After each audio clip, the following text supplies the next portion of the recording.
Inferior Magic Swordsman, using the skill board to become the strongest. By Hagiu Aki. Chapter 53, Dirty Water. After using wind magic to deflect smoke on me and Esther, I ran with all my might to a point where the enemy seemed to be crowding. The wind magic that I applied was a spur-of-the-moment idea at that moment. It is smoke, and not fire, that kills people in most fire-related disasters.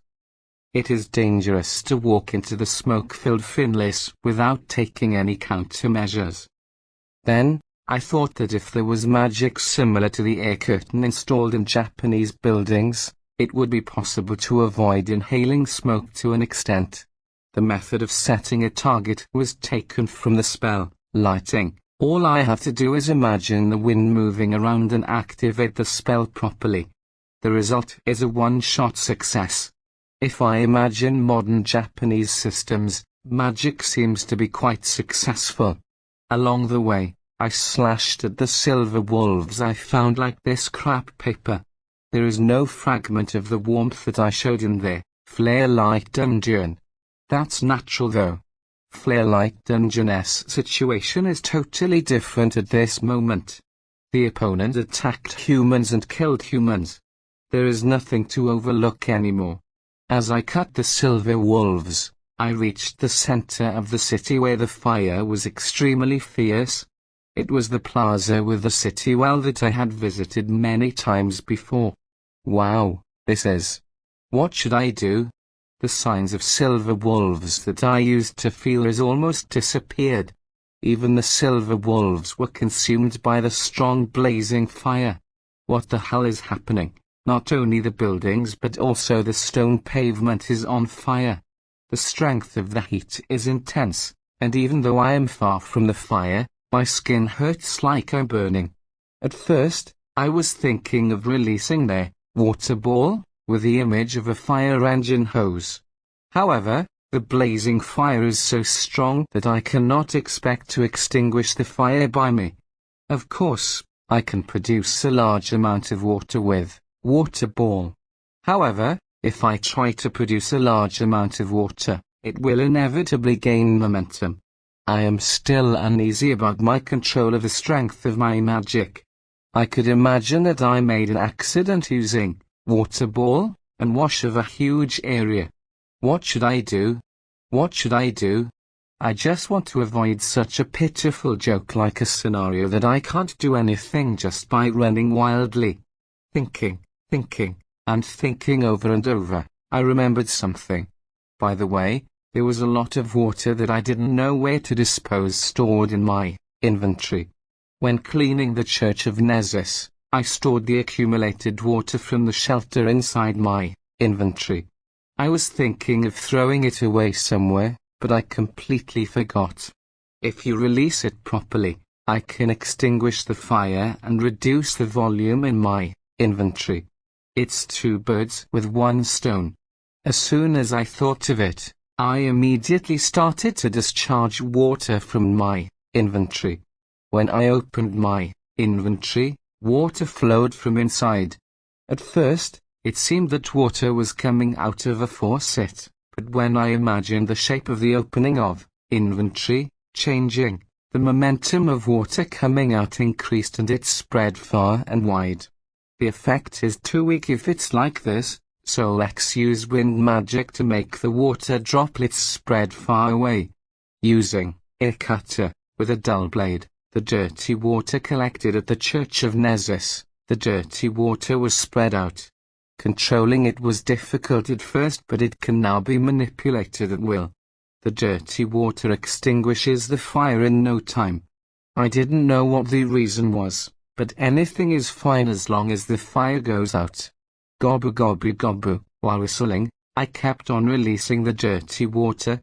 Even a building with a raging fire can be extinguished easily by pouring water on it, so I was having quite a fun time. Oh, you are. Voice, a memorable voice caught my ear as I was releasing a large amount of dirty water. As I turned around while extinguishing the fire, Luca, a C-rank adventurer, was near the well. Why are you here? Luca, why? Is it so surprising? I tilted my head in confusion. But I pondered again. I'm sure that inferiors are usually thinking about saving themselves because they are weak and really at the forefront. I'm a kind person. If Finlis is in trouble, I can't keep my silence, because I'm an adventurer. Yes, that's right. Luca, when the dirty water disappeared from my inventory, and the firefighting activity was completed, a voice was suddenly called from behind me. Toru. Lily. Lily-san? Behind me stood Lily with a large cane that was a bit disproportionate to her small stature. It's like someone's child who is playing with her parents' weapons. Toru, how did you get that water? Lily, that is. When Lily asked about the identity of the dirty water, cold sweat ran down my spine. Disgusting. This is very bad. Maybe Lily is aware that I was using dirty water?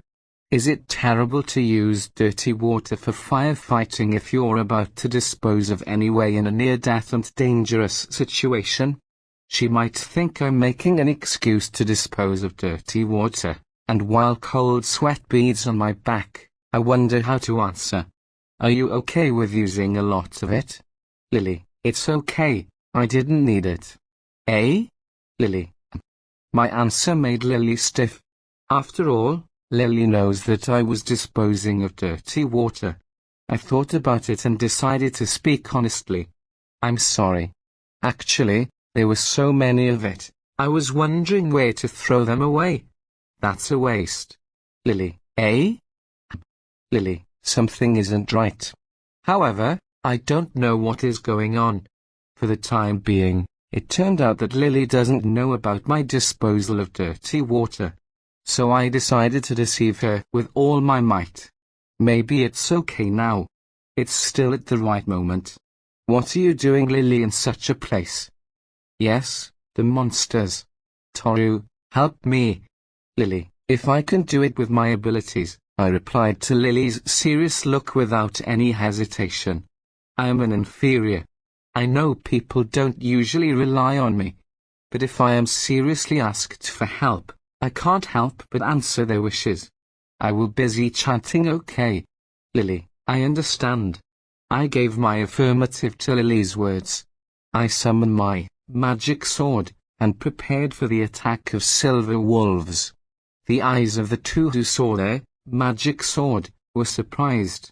And in the next moment, Luca held her iron mace and watched her surroundings, and Lily held her cane in front of her.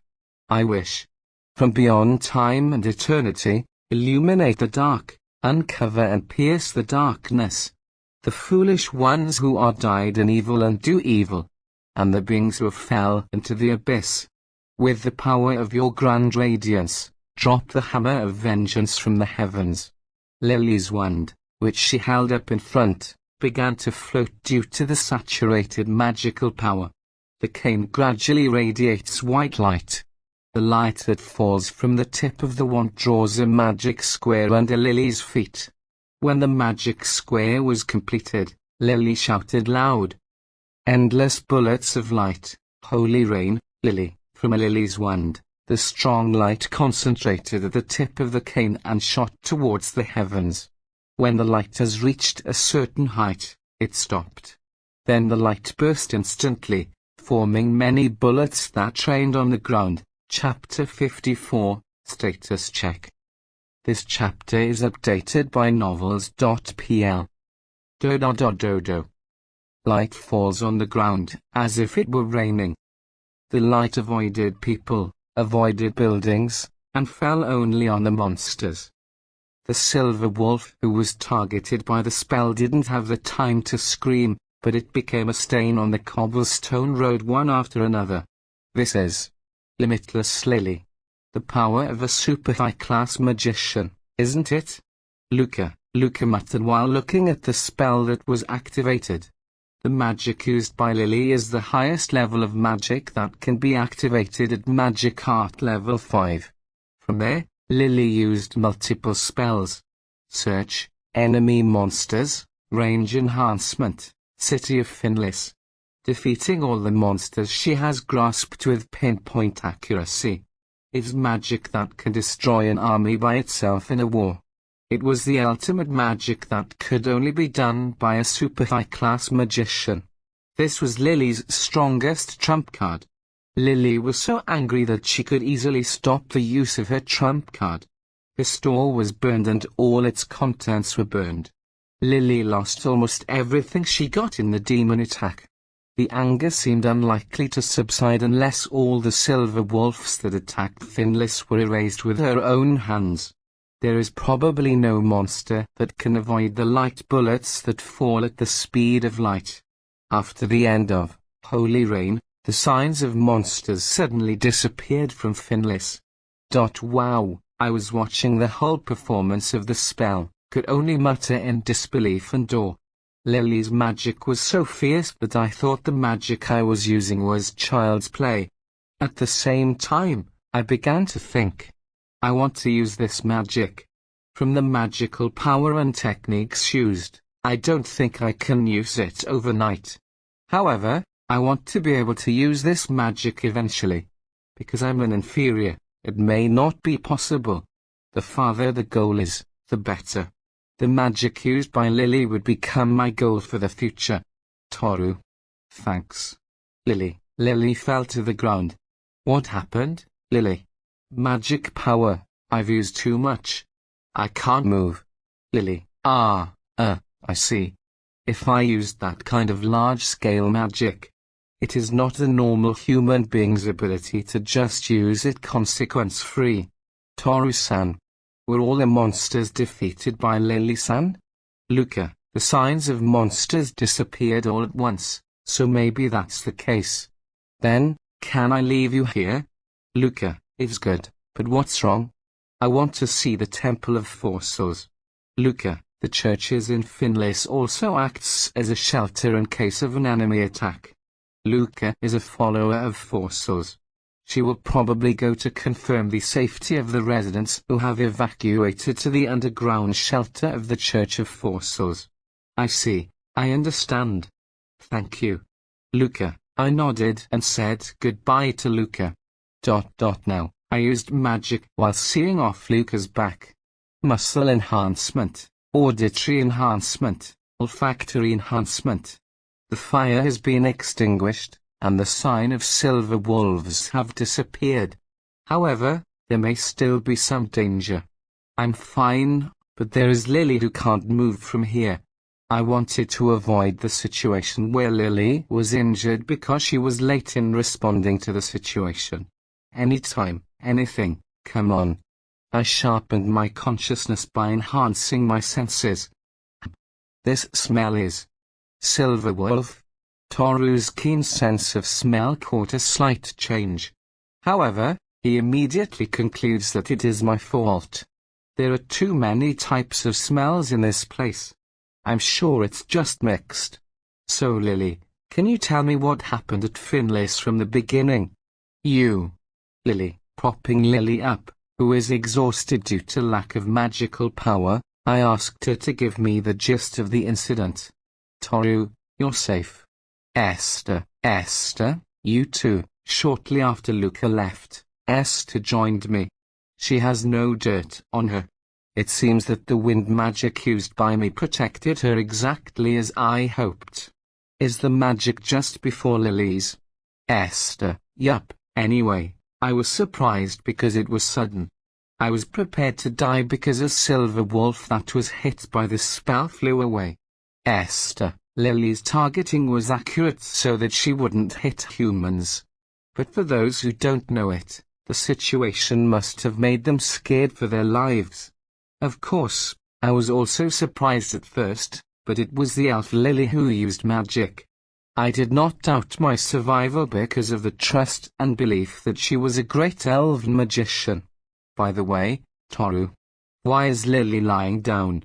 Did she get hurt? Esther, no, I can't move because I used too much magical power. Lily, oh, I see. With that kind of magic, Lily can't move. I know it's painful, but why is Lily crying?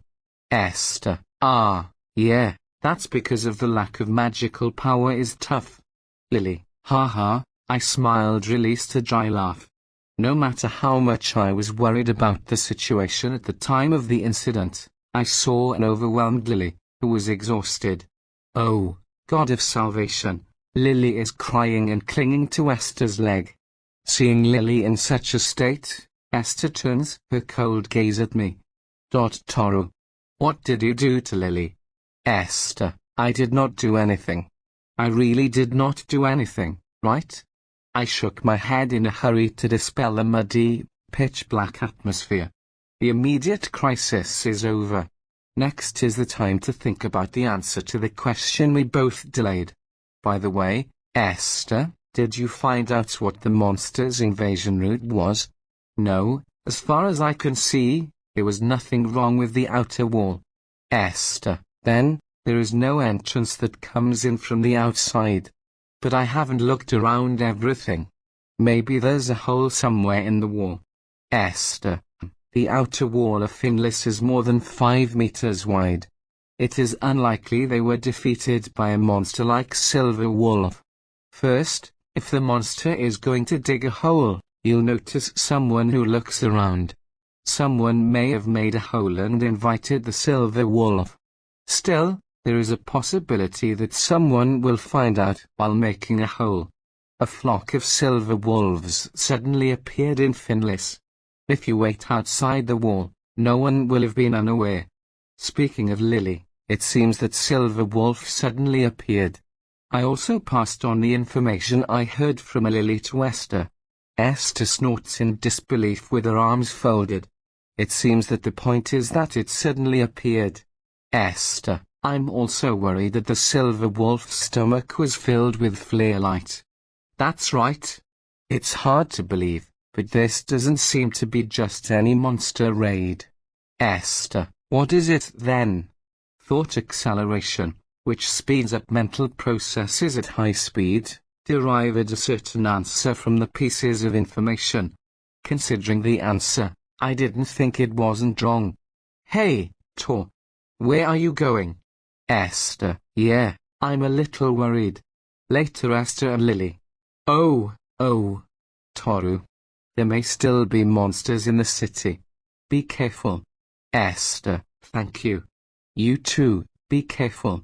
I raised his hand and waved to Esther before I rushed to my destination. Chapter 55, Conquer the Sewer. I went to the Church of Nesis. No way to get here in one try. Compared to the last time it took almost half a day to get here, I arrived quite easily. Something like the blessing of misdirection that covered this church has stopped for now. I felt many signs of life from inside the church. I slowly walked up to the church.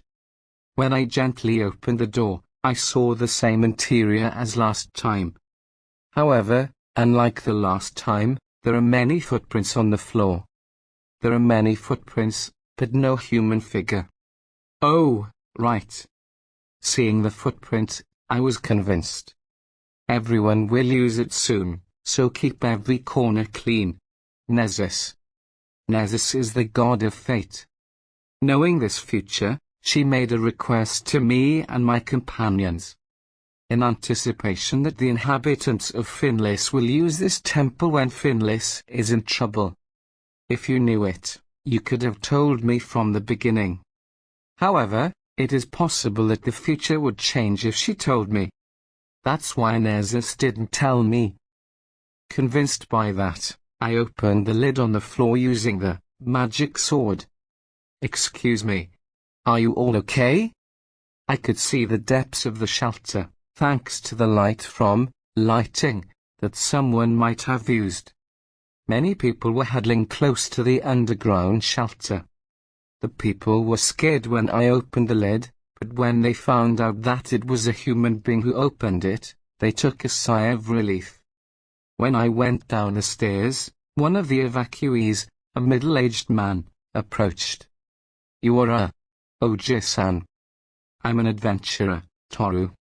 Toru-kun. What happened outside? Oji-san. Oh, it's over. We've put out the fire and killed most of the monsters. All we have to do is check if any surviving monsters are lurking. That's good. Evacuees. When I told the outside situation, a voice of joy suddenly rose inside the shelter. Some are hugging each other and weeping. I headed to a certain wall, moving between the evacuated people. It's an ordinary wall. However, I can see a few lines on the wall. This wall was previously destroyed when I was cleaning. Excuse me, everyone. Can you go up to the surface? What do you mean? Isn't it completely safe yet? Evacuee. Yes, but I think it's okay if you don't leave the church premises. But, evacuee. This is the Church of Nesis. As long as you stay in the church, the god of fate Nesis will prevent the demons from attacking you. In particular, this church is a place that most people could not reach before the turmoil. If she fiddles with destiny, it shouldn't be so hard for monsters to get lost and not reach the church. While I persuaded them, I felt a faint thought saying, "What are you saying?" In that white space, Nesis may have some of the complaints, but I didn't know about that. Since she forced the title of Nesis servant to me, I would like to receive at least the compensation to deceive using the will of God. Following my persuasion, the evacuated residents began to move to the ground. I closed the lid to confirm that all the inhabitants have headed to the ground. Now! I summoned their magic sword, and held it in front of the wall. Sorry, Nesis-san. I'll have to break the wall. Yes, that's fine. Please fix it later. Nesis probably. I felt that such a thought creeps into my mind. For some reason, I could imagine her waving her hands while snacking at the potato chips, but it was probably because of my impression. I immediately swung their magic sword down toward the wall because I received the approval of God. Su. Note, sound of wind blowing. The magic sword cut through the wall without sound. I quickly put my hand on the wall and gently laid it on the floor so it wouldn't break. Beyond the wall is the same underground waterway as last time. Touching the air in it, I was convinced. After all, silver wolves probably came in from here. I sensed the smell of silver wolves mixed in the air. I wouldn't have noticed it in normal times. However, I am currently using olfactory enhancement. Even the slightest odor does not miss my enhanced senses. But, oh, because of olfactory enhancement, I also got quite the whiff of sewage, and I was in agony for a while. The smell was so terrible. My nose is about to fall off. I endured it until my nose finally got used to it. I look around the waterways, tearful, searching left and right, and focusing on my sense of smell.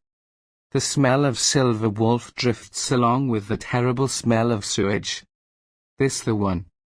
The strongest odor was in the downstream direction of the sewage. In that direction, I started walking. For sewage, there is a passage in the waterway where sewage flows, where people who may be doing maintenance can walk. I cast lighting on my palm and moved forward quickly. As I proceeded through the sewer, where only the sound of flowing water echoed, I found a person wearing a white habit. Luca-san? Oh, is it Toru? Luca. The woman who looked back was Luca, a C-rank adventurer. A white habit engraved with the holy mark of fossils and a dagger on her waist. Why is Luca here? That's my line. Why is Toru here? Luca. I thought the sewer was the most probable route for silver wolves to enter, so I came in from the basement of the Church of Nesis. That's right. Actually, when I returned to the Fossils Church, all the evacuated residents were killed by silver wolves. Luca. As I remembered the situation at that time, Luca looked up and held herself with both hands. As a result, the shape of her body is exposed. It was a fascinating curve that would be eye-catching for any normal man, but I was only looking at Luca's face. When I examined the church, I noticed that there was a big hole in the basement. I thought it might be the invasion route of Silver Wolf, so I came to explore it. Luca, is that so? Imagining the tragedy in the church, my brow wrinkled in frustration. If I had not repaired the walls during the cleaning, the same could have happened at the Church of Nezus. By the way, Luca-san, I have one question to ask. What is it? Luca, why does Luca smell like Silver Wolf? From the time I was in the Commonwealth, I felt the smell of Silver Wolf from Luca. I have always been interested in it. Did the smell come from during the battle? From Lily's story, I heard that Luca was always giving instructions to adventurers. Also, she is not currently wet with the blood of the monsters. She is a title, Bloody Saint. That means she wasn't fighting monsters directly. She should not have the smell of Silver Wolf sticking to her body. It's terrible to smell a woman. It's wartime now. I don't know where and what kind of smell you smelled. Luca, that's right. Let's change the topic. I asked with my body lowered so that I could move at any time. Why does Luca wear a dagger? Luca, your specialty, called Bloody Saint Luca, should have been a mace. Adventurers value their weapons, because it is a tool you entrusted your life to. Whether or not you have that weapon can make a difference between life and death in battle.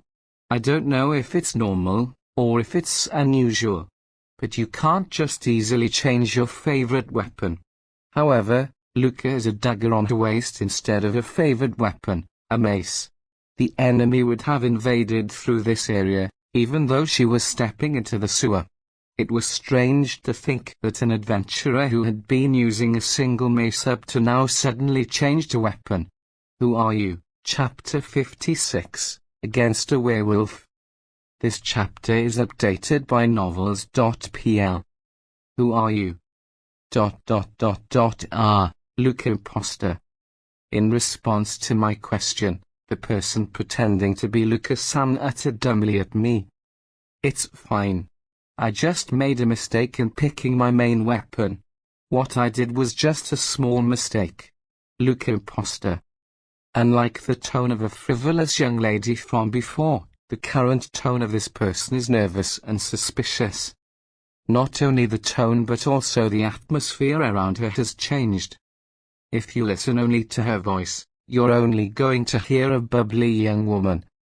However, I felt the pressure and my body stiffened. Well, Toru-san, I have a question. Why did you come back to Finless so quickly? The flare-like dungeon capture should have taken more time. There are many traps. Did you turn back without capturing it? Luca Imposter. No, if it's those traps, I proceeded while destroying it using wind magic. Haha. You've performed beyond and above expectations. Luca Imposter. Luca-san's expression was extremely serious. I wasn't expecting you to rush here so quickly, and I wasn't expecting you to have a lot of holy water. No, I thought you had something, but no way did I think you could do the things you've done. Luca Imposter. So who are you? What happened to the real Luca-san? If it's the real Luca, she's here. Luca Imposter. Luca put her hand on her chest and smiled eerily. She, like Philip, she's probably been possessed by someone or something. I became more alert and summoned their magic sword. Oops, that sword is scary. I'm scared, so I'll be leaving now. Luca Imposter. Do you think I will let you? No, I'll leave even if I have to go through you. Luca Imposter. From her muttering, I felt strong killing intent and then something flew past me. Suddenly, gut. Note, sound effect of something hitting a wall. Claw marks were deeply carved in the place where I stood before. The thing that made those claw marks was a monster that was taller than me. It was a bipedal monster with ears on its head, a dog-like mouth, and silver hair all over its body. Then Werewolf-san, thank you for the rest. Luca imposter, hey. A monster that Luca-san's imposter called was a werewolf that is now standing in front of me. This monster is strong. The werewolf is the most unbelievable opponent I've faced so far. I applied some lighting on the ceiling and devoted all my focus to battling the werewolf in front of me. As I get ready for battle and held the magic sword, the werewolf grinned. And the next moment, werewolf claws were swung down from overhead. I reacted to the attack that can barely be seen. I used the magic sword, counter the blow. But there is an immediate follow-up.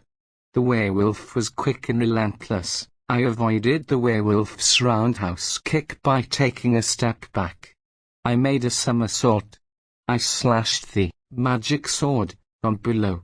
Third-person perspective. Note, it is in the third person, but it seems to be from a monster/creature's perspective. The werewolf calmly responded to Toru's counterattack. It was quite fast, but it's slow enough to be followed by its eyes. The battle experience accumulated by the king of wolf-type demons drives the werewolf in battle. This swordsman is quite strong. It can be said that the werewolf sees this person's strongest human being ever encountered. Perhaps it has higher physical performance than the previous little girl. Note, the little girl pertains to Lily because she looks like one. Still, the werewolf didn't feel like losing. The swordsman is swayed by its power. It is a forced movement peculiar to those who have a tough body by nature and are unaware of it. No matter how strongly they move, the werewolf won't lose. The swordsman won't hone its skills without working on it. The werewolf, on the other hand, was a creature who clawed its way to the top. After being born as a silver wolf, I just continue to aim for the top. There are countless times when humans were about to kill it. However, each time it devised a plan and performed at its peak performance, it survived the near-death battles. Even after gaining power and evolving, its thirst for power never stopped. For it, a human being who is just strong is not just scary. Its claws become tense in anticipation of the incoming attacks while sending continuous attacks back. Gut. An attack that had never hit before caught the swordsman easily. If it is hit with the swordsman's attack, it will die. But if it doesn't get hit, those attacks are nothing. The werewolf continued to laugh and evade the deadly attacks. The swordsman was also laughing. Well, are you the same kind of warrior as me? Werewolf, the finale of every battle, the burning excitement of your heart, it is so much fun. It can't be helped. Werewolf and swordsman laughed and continued to attack each other as if they were dancing with each other. In the swordsman's 30th attack, the werewolf's fist made a clean hit with the swordsman. The swordsman was blown into the darkness where light couldn't reach. Is this the end? Will he continue to attack with the same attacks again?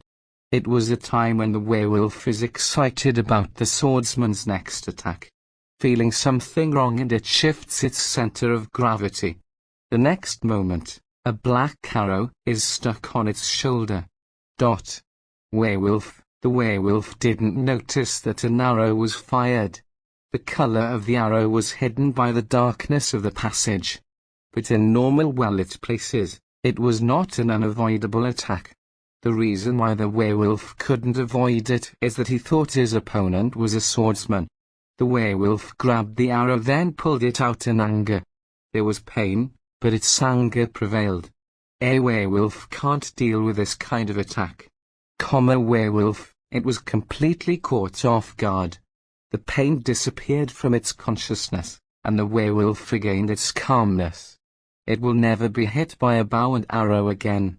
The boy reappeared from the darkness, was holding the terrifying sword instead of a bow. Are you going to fight using a sword again? Werewolf, that boy's sword technique is not made for fighting werewolves. It has been proven in their exchange from before. Shooting an arrow from a distance would increase the swordsman's chances to win. However, the werewolf was confident that it could avoid all the arrows that could be fired towards it. The boy held his sword. He is just repeating his mistakes. However, for some reason, the werewolf's fur stood from its spine until the ends of its tail. The boy hasn't changed since a while ago. However, his presence is different. The werewolf, who was struck by the swordsman's gaze, jumped forward to attack, lacking its calm from the previous attacks. The werewolf's first move does not reach. That was similar to before. So it kept on attacking without rushing. With the last move, it aimed to stab the boy's chest. The attack, however. I've already seen that attack. The boy reacted to the attack. Mimicry LV5, activated. No, it wasn't just an instinctive reaction. The boy cut off its right wrist using the sword. The werewolf never had the chance to evade, because the boy's counter-attack was faster than it anticipated. As if the boy knew how the werewolf would attack. How beautiful, werewolf. Werewolf saw the skill of the swordsman's attack. The werewolf was surprised by the attack mirroring its own. The window for the counter-attack was so short, but that was enough for the boy. Is it over? Goodbye. At the same time as that word hit the werewolf's consciousness disappeared. LVL 3031, skill points 6171, rank 2, 3, when he was about to perform a secret technique in the guild, Lucas inside blurted out a different tone of voice.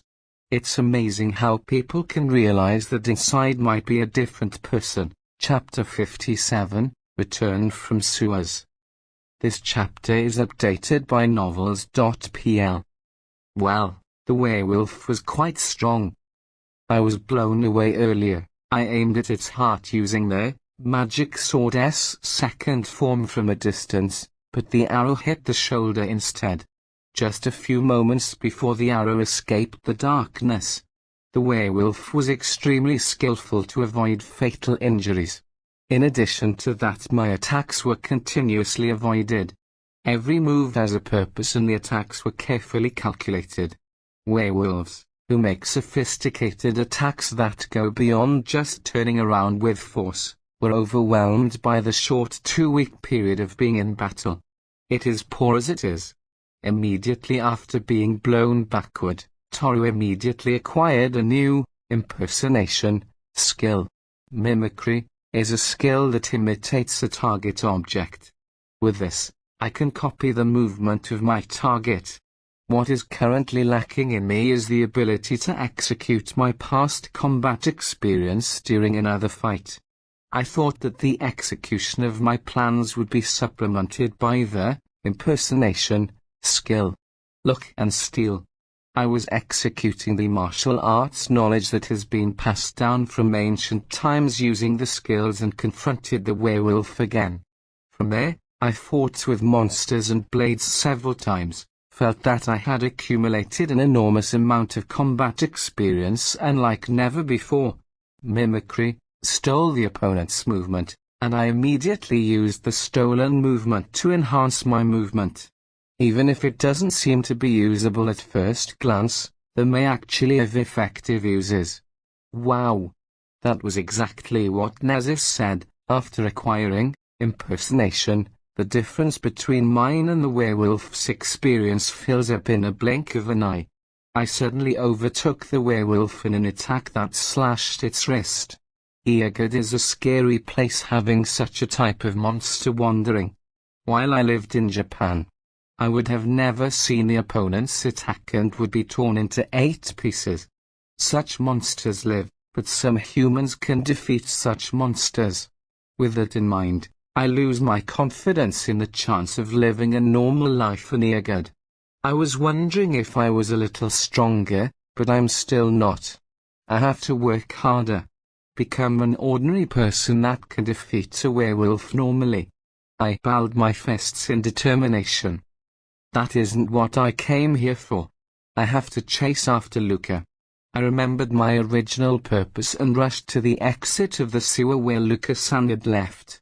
Esther, I'm back. Oh, Toru, welcome back. What is that? Esther, I returned by passing through the well. And Esther looked scared when she saw me. I was led here by the sewers when I followed Luca-san. The sewer was connected to a sewage purification pond outside Finlis.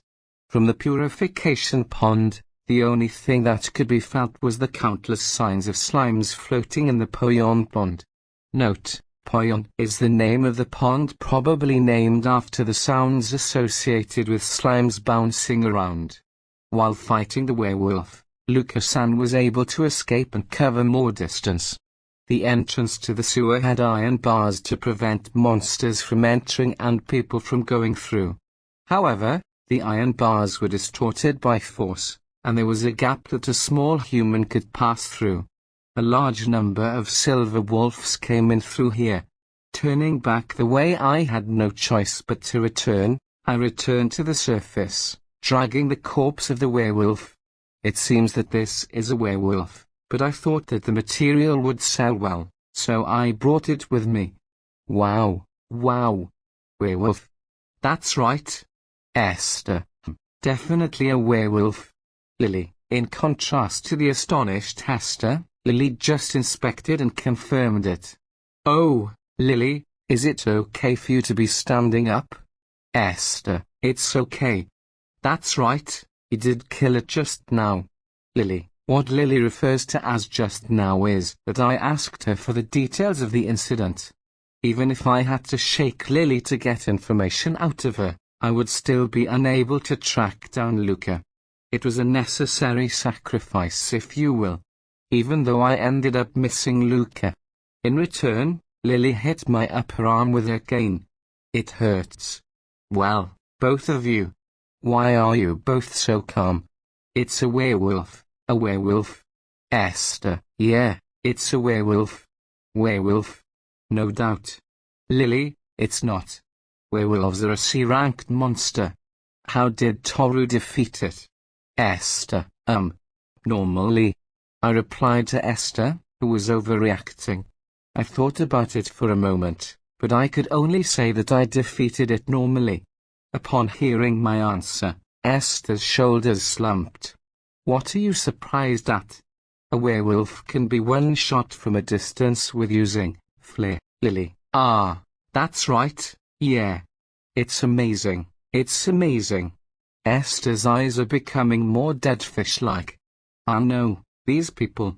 They are truly out of the standard, Esther. Aside from that, the fact that there is a werewolf here means that this is the mastermind that controlled the silver wolves. Lily, is that so? Oh. Because demons have a habit of following the instructions of strong individuals. You can be sure that the werewolf gathered the silver wolves and attacked Finlis. But I don't know why the werewolf did that. For now, take a werewolf and report to the Adventurers Guild.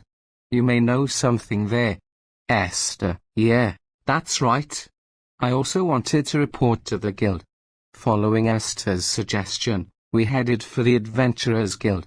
Marie's perspective, the Adventurers Guild was crowded with fleeing civilians and adventurers reporting. Under the pressure of people who seemed ready to leap over the counter, the receptionists are pale and grey, with fatigue written on their faces. Under such circumstances, I don't let go of my normal business smile and handle each person carefully.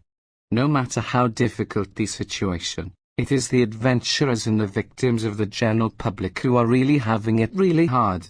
Therefore, it is my personal belief that we receptionists who just stand in the safest place should not make any complaints. Then suddenly, the crowd parted way from the entrance to the reception while I was working. The hustle and bustle that made me want to close my ears were silenced. That's when I noticed. Well, It's Toru and Esther. Marie, the other end of the split crowd. Standing at the entrance were the new adventurers Toru and Esther. Toru was taking a rank-up test the other day. Did they come to the report? I thought. However, it alone cannot make the guild quiet. I stared at them and noticed the cause of the silence. That is, a werewolf. Marie, the moment I saw the monster's corpse, I left the counter and the ongoing work on hand. It's unclear why they brought a werewolf's corpse here, but my receptionist's intuition is telling me that they must have brought the source of the turmoil. Then there is only one thing to do.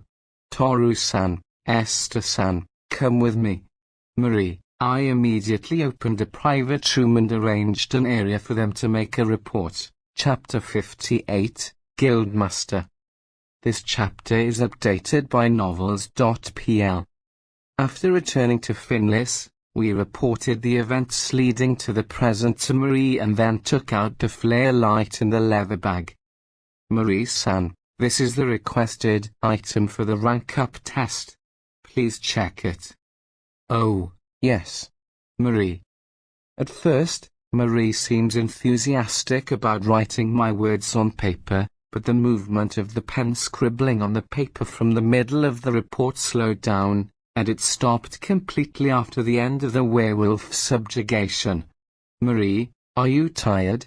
Toru, I was thinking about how Marie was, but I couldn't read what she was thinking. Marie opens the mouth of the water bottle lightly and sniffs the inside.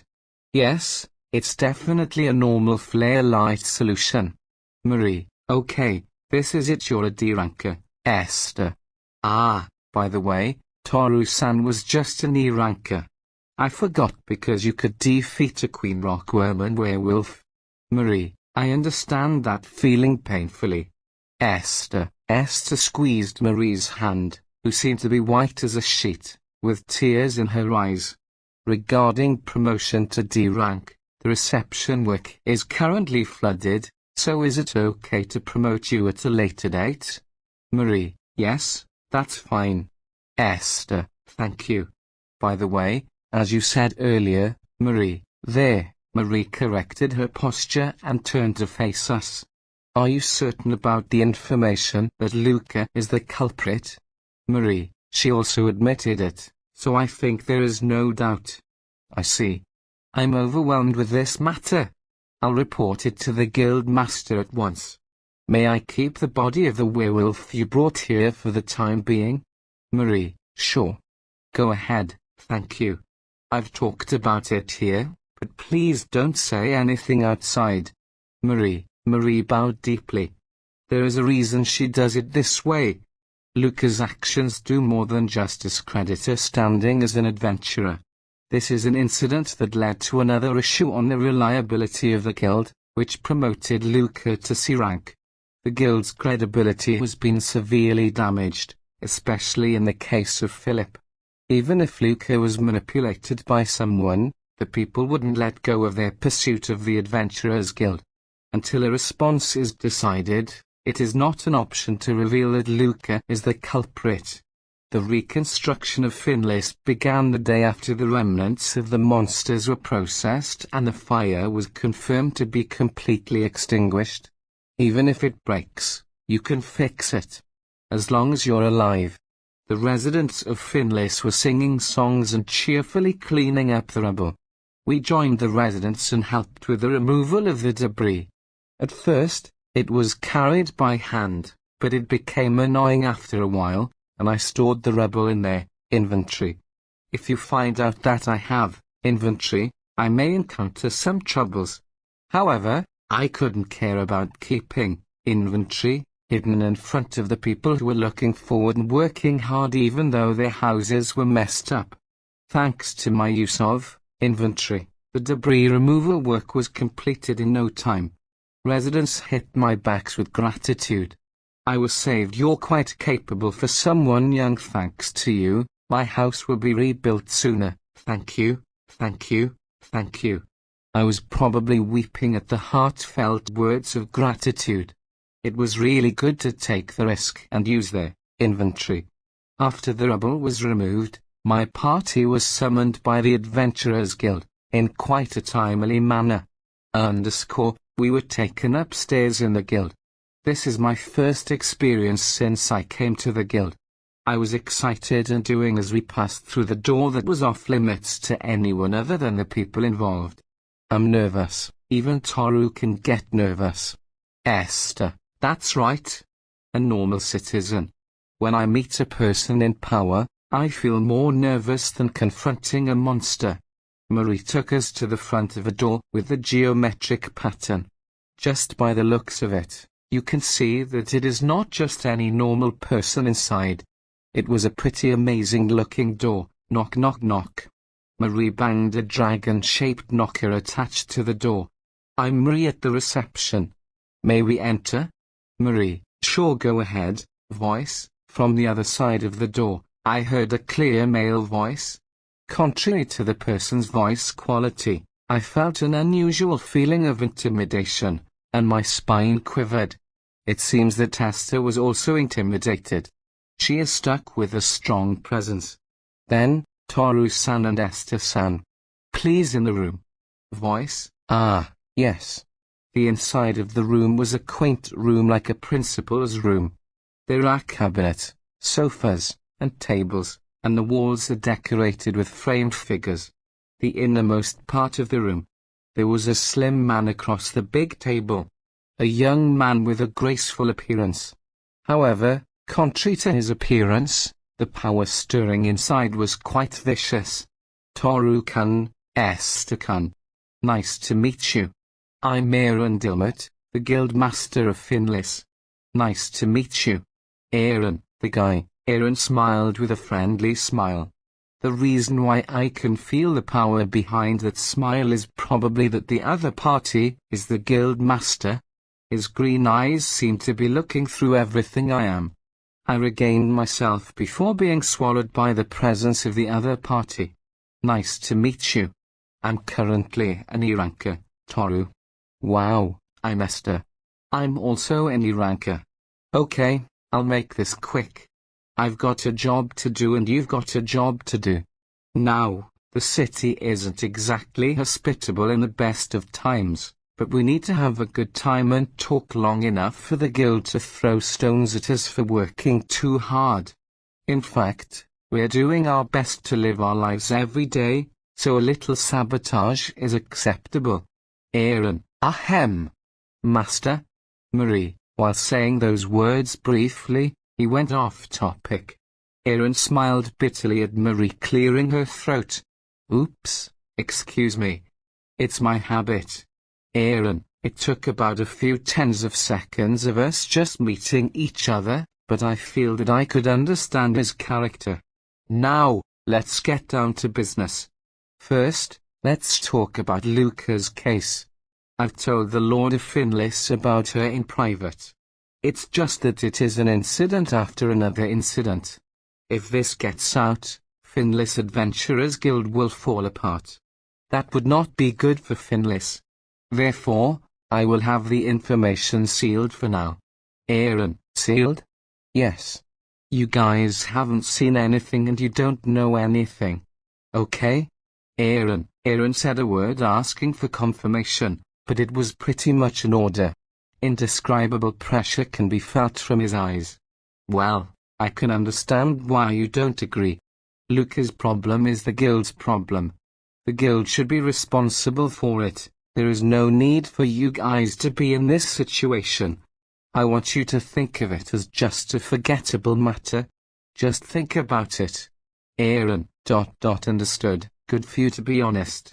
In fact, I'd just like to put this whole thing behind me. After what happened to Philip, right?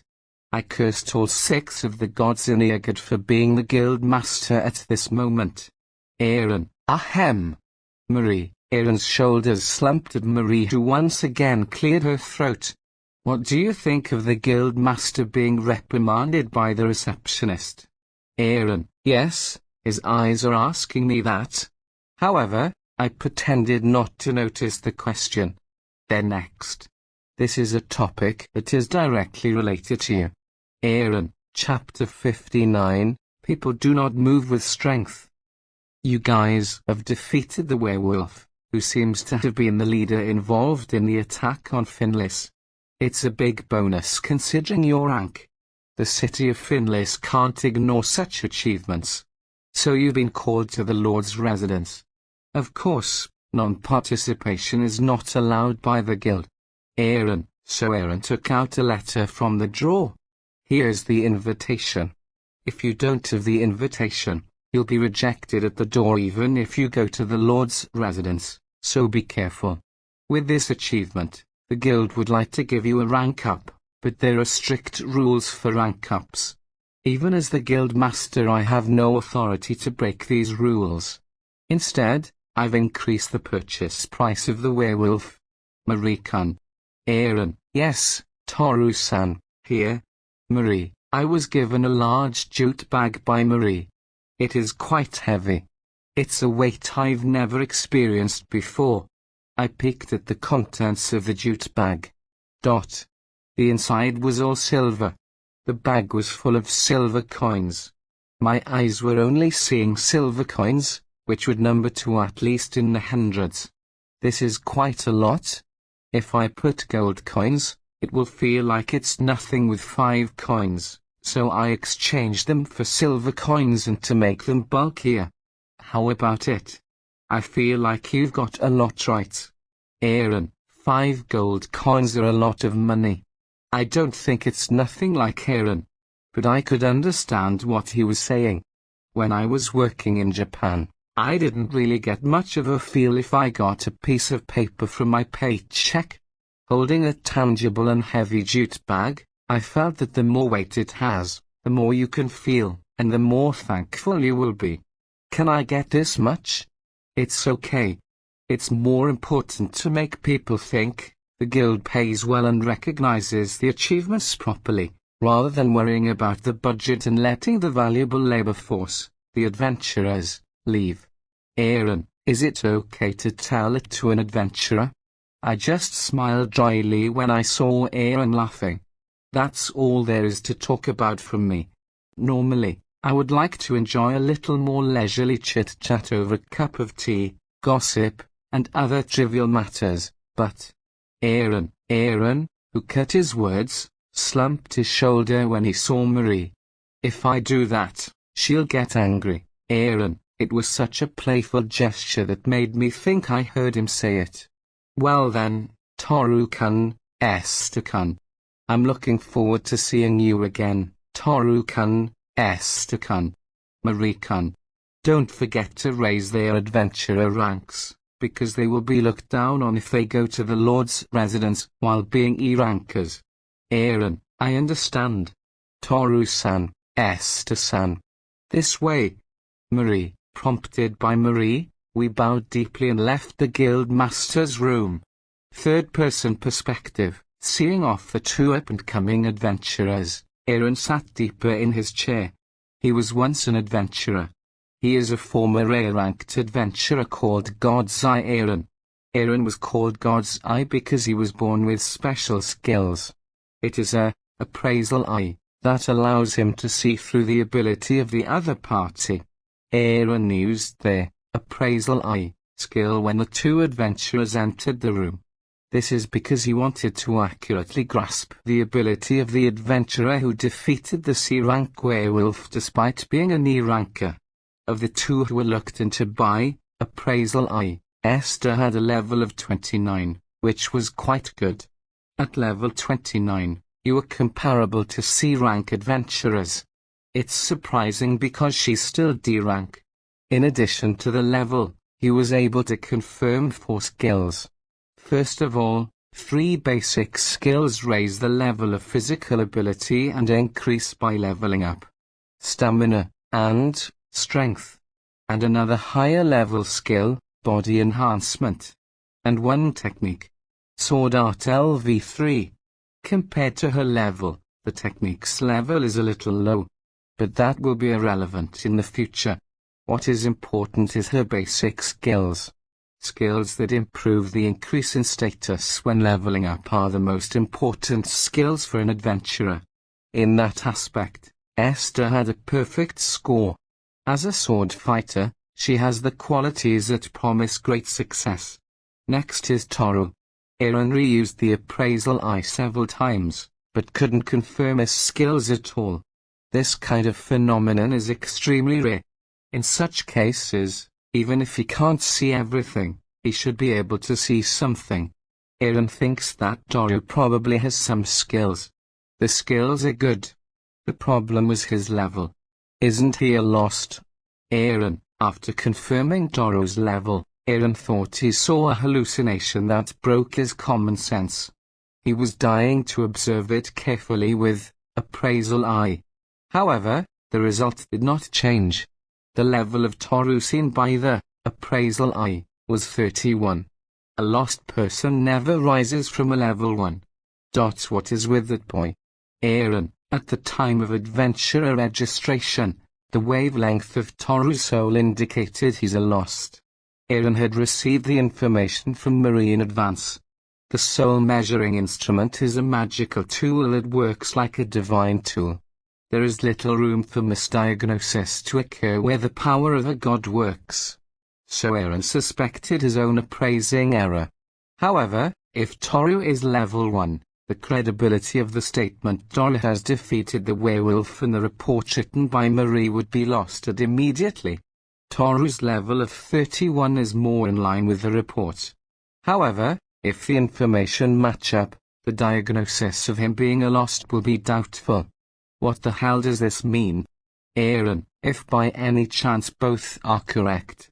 Aaron assumed that a lost person who increases his level saved Finless in a predicament. I heard that he was involved in some of the cases involving Philip. Both are major incidents that shook the Finless Adventurers Guild. As soon as Toru was involved, the case was going to be resolved. It's too good to be true. Aaron never thought that the series of events had nothing to do with the God of Fate.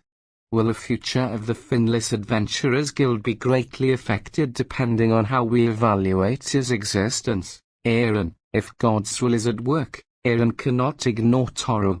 If Toru wanders away from Finless, he can't predict what will happen, which could mean divine punishment.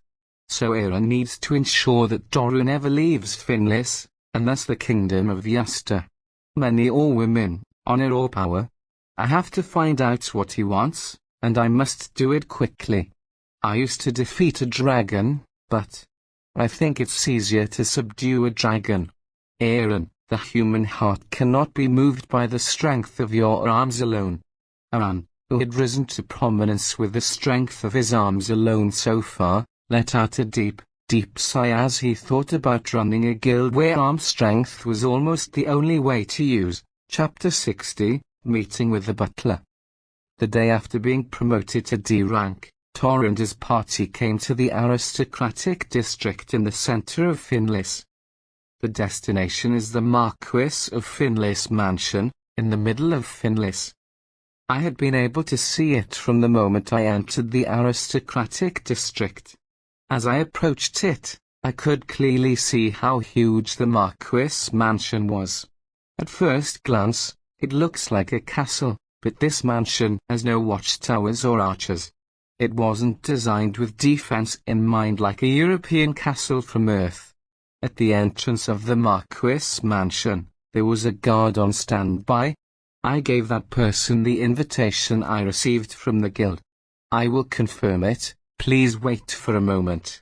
Gatekeeper. Gatekeepers everywhere seem to be polite when dealing with commoners. They are well educated to show courtesy to any guest that comes. That alone tells us what kind of person this Marquis Finless is. When I was waiting in front of the gate for a while, the gatekeeper and another older man dressed in fine clothes appeared from the mansion. The man walked up to me and bowed slightly. Thank you very much for your patience. My name is Thomas and I am the head butler. Am I correct to assume you're both Toru-sama and Esther-sama? Thomas, yes, sir. Oh, yeah. Esther, then, please come in. Thomas, the head butler, lead us around the mansion. This was my first to visit a real aristocratic mansion, and I wasn't disappointed because I had already visited Western-style mansions built during the Chowan Meiji era in Japan. What kind of person is the Lord? I wonder if he is a dignified person. I could even afford to enjoy this special situation. However, Esther, on the contrary, Esther tends to tense up. The ponytail, which usually sways freely, was frozen in place as if it had been exposed to a blizzard. The room where we were guided to was a parlor about 10 tatami mats wide. Thomas, Esther, and I sat on the couch. First of all, I would like to thank you on behalf of Lord Gaius Finlis for your great efforts in defending Finlis. Thomas, it was our pleasure. Welcome. Esther, I hear that Toru Dono and Esther Dono are up-and-coming adventurers. If the two of you have the skills to subdue a far superior werewolf, Finlis' defense is probably of no concern. Thomas, while listening to Thomas' words, I was sweating cold bullets. His words were not compliments. Of course, even if something happens again, you will protect Finlis, right? You have that much strength, you wouldn't fail on helping with the defense? They sound more like threats. Even in the company where I used to work, such words were often heard. Minasuki is okay because you have the talent. You know what to do if there is a problem, right? Voice from Toru's past. Each time it happened, I would grind my nerves to ensure that no mistakes would ever be made, and I would stay up all night to check. Oh, my stomach was already starting to hurt. I forcibly shut out old memories. Now, we would like to thank Toru Dono and Esther Dono with a reward from Lord Gaius. Regarding the content of the reward, Gaius-sama has strongly advised me to fulfill your wishes. Please tell me anything. Thomas, do we have to? Sure. Go ahead. Thomas, I fixed my posture and expression and then opened my mouth, careful not to sound rude. Will the Lord not meet with us? Oh, I'm sorry. Toru Dono and Esther Dono cannot meet with Gaius-sama. Thomas, in the world of aristocrats, it is basic to meet with a person of equal rank. For example, the head of the family meets only with the head of the family and the butler meets with another butler. The same is true for the guest. Therefore, I was in charge as the head butler since you are both D-ranked adventurers. Thomas, with those words from Thomas, I finally understood the meaning of Aaron's words. If you go to the Lord's residence as E-rankers, you will be looked down on. Thomas was hospitable because we were D-rank adventurers. What if we remain D-rankers? That may have been humiliating, as Aaron said. Actually, Gaius-sama was saying that such a ritual was unnecessary, and it was difficult for me to put a stop to that thought. Thomas, I see. I understand. The thought that Thomas was an amazing person escaped from my mouth with an inaudible whisper. For commoners, dealing with rules when visiting nobles is incomprehensible. I wish I could meet them normally regardless of status. Yes, every commoner would have thought that. There is a fear that we might be dissatisfied if Lord Gaius does not meet with us. Thomas said, actually Gaius-sama wanted to meet, but I stopped him. I'm the one who's bad, he said it that way, making himself a villain while lifting the Lord. To be honest, I was disappointed to know that I couldn't meet the Lord. But the greatness of his response easily counteracted my disappointment. He was quite loyal to his Lord. Indeed, he is deserving to be the head butler. I understand that you may be disappointed about not being able to meet Gaius-sama. I would appreciate it if you would trust me on his behalf. Thomas, understood.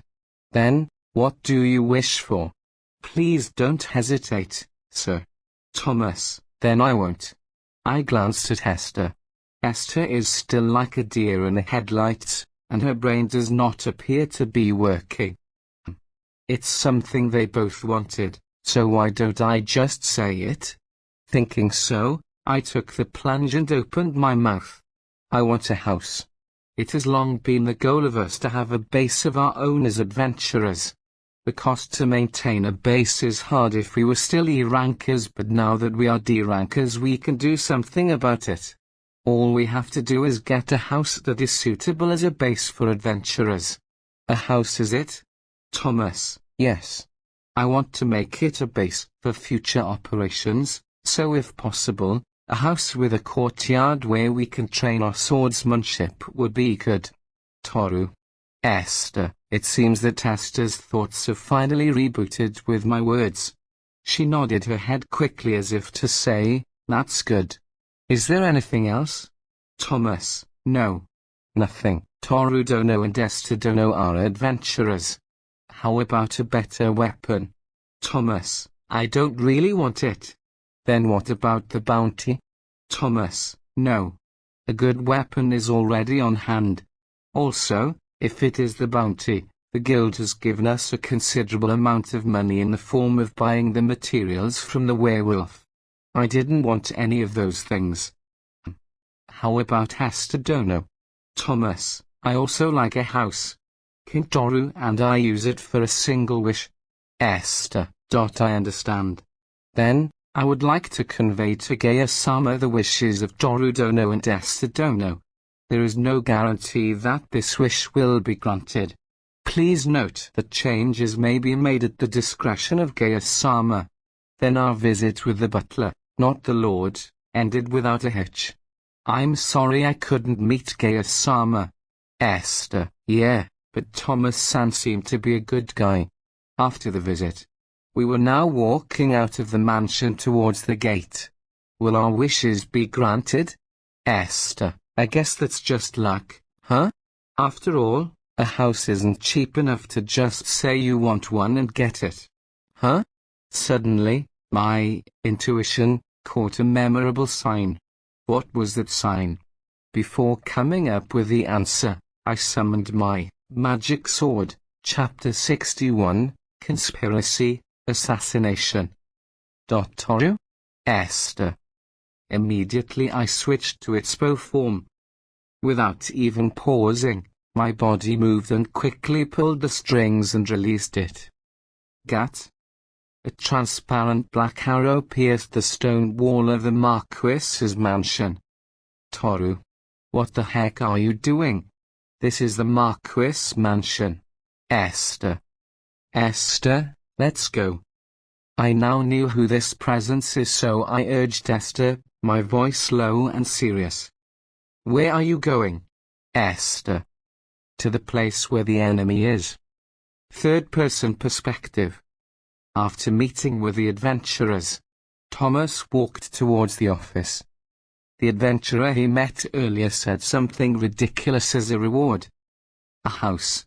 Out of all the things, he wants a house. Thomas. Finlis is presently short of vacant houses, partly because it was just after a monster stampede and a large fire. As a result, the merchants raised the price of the houses. Previously the most basic house could be bought with 10 gold coins. With that price, they can pretty much readily give one. However, the current basic price has jumped to at least 40 gold coins. What sly, opportunistic creatures merchants are. Also, Finlis needs a lot of money at present. Money is just pouring out of the coffers, used as alms to the bereaved family, loans to those who have just lost their homes, tax exemptions, and repairs are needed to fix public roads. As the head butler, I wanted to avoid spending 40 gold coins. And this is the most important. Thomas' investigations found that Toru was an inferior. He has no intention of doubting the guild's information, but Thomas never thought that an inferior could defeat a werewolf. Thomas suspects that he was lucky enough to find a werewolf's corpse amid the turmoil. He can't give an unreasonable reward to some looter. Even if I advise Gaia-sama against it, he probably won't listen. Thomas. Gaius is too soft to the people. He is especially nice to those who have achieved results. even if the other person is an inferior. That is both his lord's good and bad points. He is probably one of the best lords in this lifetime, but he's quite the source of headaches when it comes to the city's finances. I can't help it. I should start scrounging some options, I guess. Thomas, they both said they wanted a house, but it was too much for an inferior. Let's make it seem that we can't go through with his wishes. Well, what kind of alternative should they receive, Thomas? It was when Thomas entered the office. Just as Thomas was approaching the office desk, a woman was already sitting on it. The woman wore white clothes and a small dagger hung from her waist. This is the first time she saw her face, but Thomas knew the woman's name. Luca the traitor? Thomas, oh, was I that obvious? Luca, details of the stampede and fire were only known by the top of the Adventurers Guild, the Lord, and a handful of people. Luca controlled a monster and had it attack Finlis. She is currently on the run. Thomas knows about her and her abilities. Luca is a C-rank adventurer and is the title, Bloody Saint. Alone with Luca in a closed room. This doesn't bode well. Thomas tried to act calm but cold sweat is running down his back. How did you get inside? Thomas, there are many ways to enter. For example, I asked a person from this place to guide me. Luca, ! Thomas, that's impossible. There is a servant within the Marquis residence that has a connection to Luca. Thomas, the staff working at the Marquis house are regularly investigated. Even Thomas is no exception.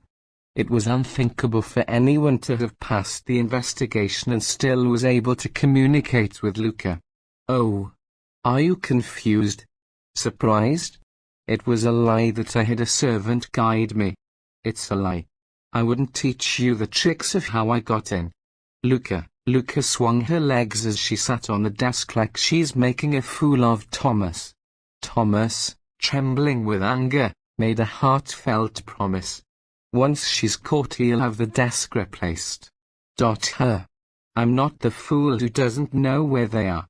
The Marquis residence is always guarded by elite soldiers. There will be no escape for you. Thomas, well, I'm not sure about that. Luca touched her dagger, still looking quite distracted by something. The next moment, Thomas ran towards the door. All he has to do is open the door. As long as he makes a loud sound, someone will get here. He believed it was the end for Luca. He's only a meter away from the door. It was only 1 meter. Still, goodbye. Luca, Thomas wasn't able to grab the doorknob. Luca moved towards him at a terrible speed, grabs his shoulder and is forced back. Stab. Thomas had foreseen that pain would soon radiate from his back, but the next moment... Ugh. Luca, a groan came from Luca. Suddenly Thomas was released. What the heck? What's going on? Thomas, originally, Thomas should have called a guard immediately. But he was extremely interested in what happened to Luca. She could have stabbed Thomas to death a while ago. Why did she miss the chance? Looking back, Thomas saw a jet black arrow stuck in Luca's shoulder. There was no such object there a while ago. In the current situation, it is reasonable to think that an arrow stabbed her when Thomas was attacked. But where did the arrow come from? They were in a closed room. The glass wasn't broken, but it seemed like it was shot from just outside the room. And also, who shot the arrow? There were no guards that used bows or arrows in the mansion. Thomas has no idea what the answers to those questions were. Ah. Did he feel my bloodthirst at this distance? No, this seems to be more like the instinct of the wild animal. I've failed. I'm a failure. Luca. Thomas. Luca pulled out the arrow, then held her shoulders, and her face morphed into a smirk. Thomas tilted his head, unsure of the meaning of the words she just said. Well, he's getting in the way again, so I'll be retreating for today. Luca, wait a minute. You are, Thomas, I'll let you go for today, okay? Luca! Exclamation mark. Thomas. Suddenly as she saw Thomas, her eerie smile disappeared. Her eyes were completely void of emotion. Thomas' spine shook. It was as if he was peering into a bottomless abyss. His knees were wobbling and he can fall any time, but Thomas holds on with his pride as the head butler. Well then, see you. Though I'll probably never see you again. Luca, with a smirk on her face again, Luca jumped out of the office window. The windows of the office are connected to the courtyard. Even if she runs away from here, she's pretty much a trapped mouse. But when Thomas looked out the window and searched for Luca's back, she suddenly disappeared as if it were just an apparition. Chapter 62, Afterward 1. Third-person perspective. Luca. Toru. Oh, hey Toru, it's not good to just barge in without permission. Esther.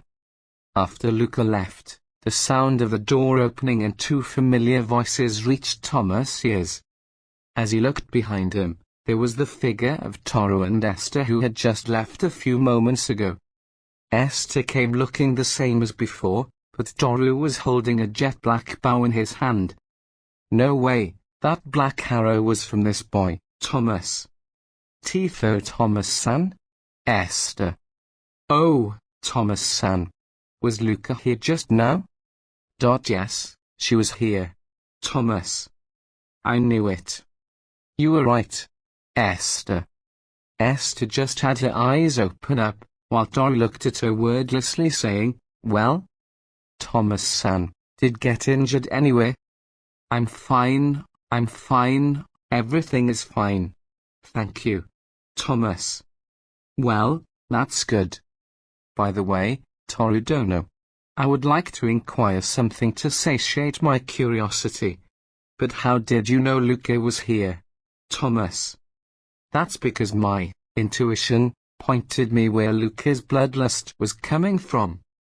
I assume that at the time of Luca's movement towards harming me, Toru Dono might have been at the gate of the mansion, but if so, how were you here in the building? Thomas. No. I was walking towards the gate. But suddenly, according to my intuition, Luca was about to murder someone. Toru was confidently nodding. He feels neither grace nor bluntness, vanity or lie that usually emanates from most adventurers. Toru was only stating facts. Thomas, the head butler who continued to observe the insatiable aristocrats of other territories face to face, can easily detect such traits. Well, Thomas, who was not an adventurer, cannot even fathom how much skill Toru has in detecting enemies while he was outside the building. However, he can only be sure that it is some special skill. Suddenly, Thomas noticed a tiny hole in the wall. The hole was just around Thomas' chest.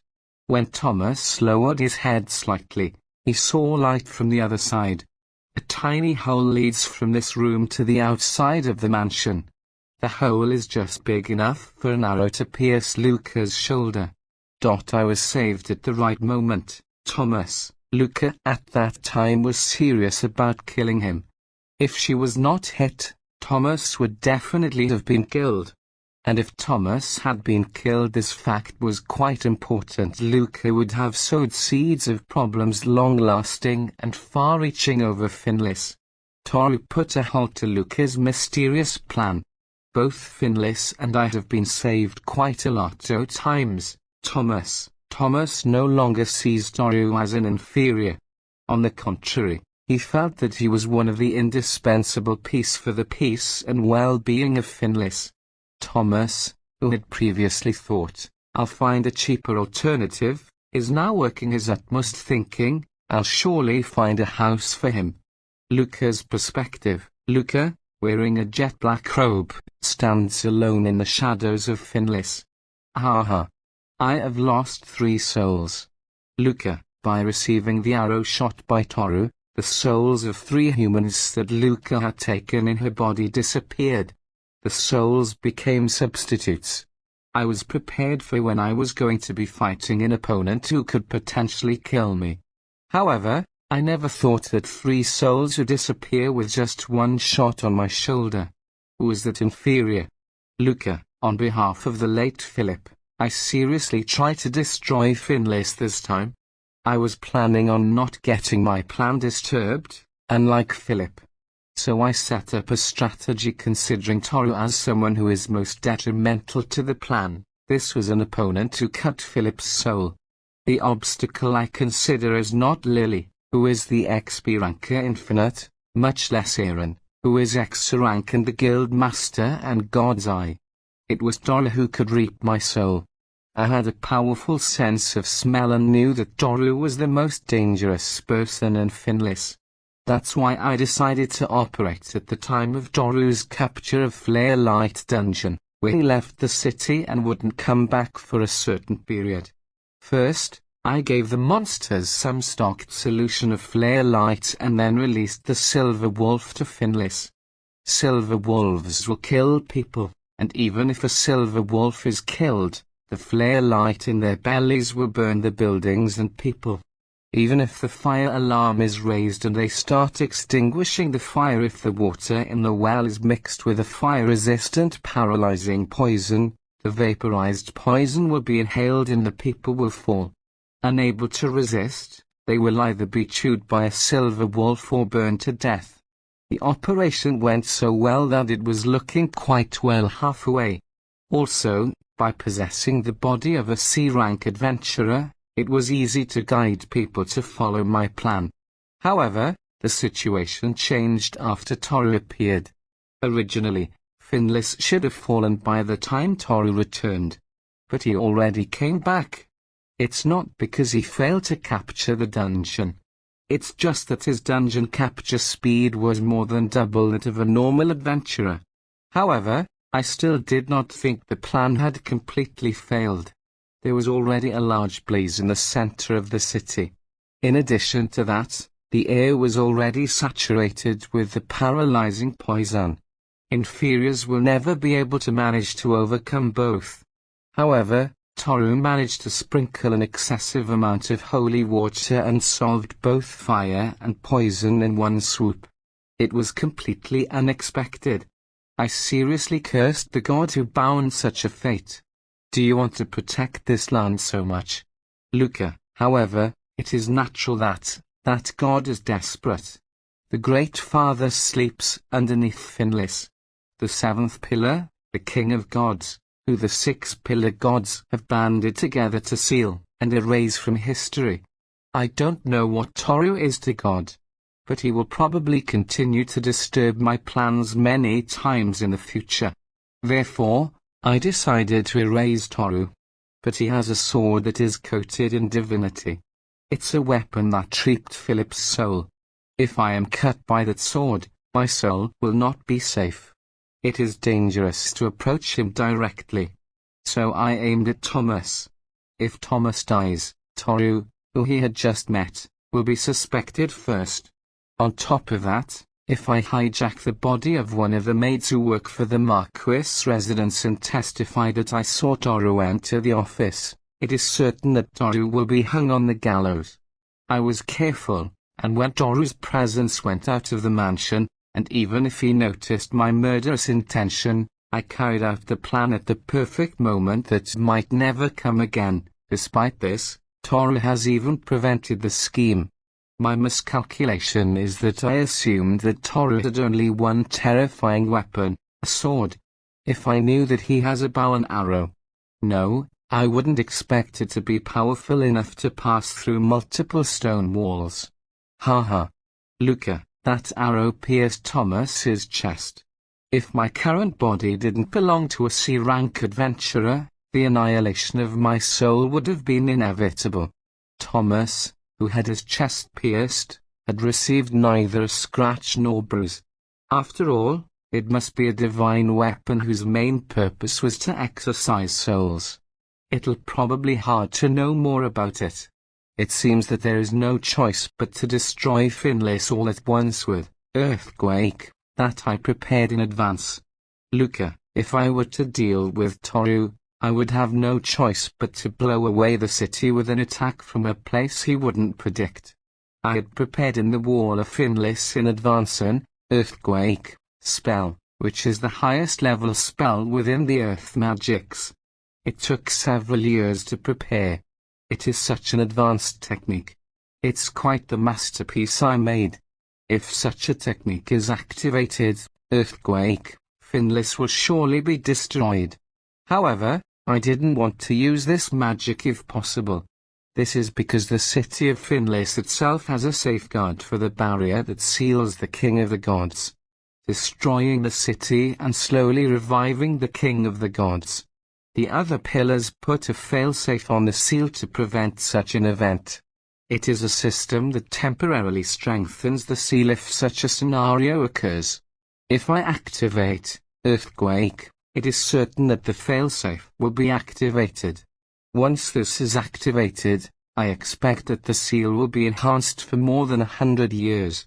For me, who wanted to revive the King of God as soon as possible, the massive destruction of the city was an act one would not want to do if possible. However, there was no other way to defeat Toru with my current body. There is also a way to retreat for and gain more power. But Toru is still young. It is wise to crush him before he grows and becomes unmanageable. Well, today is the day to say goodbye to Finlis. Luca, if I activate earthquake, Finlis will be lost. As some people would say, goodbye forever.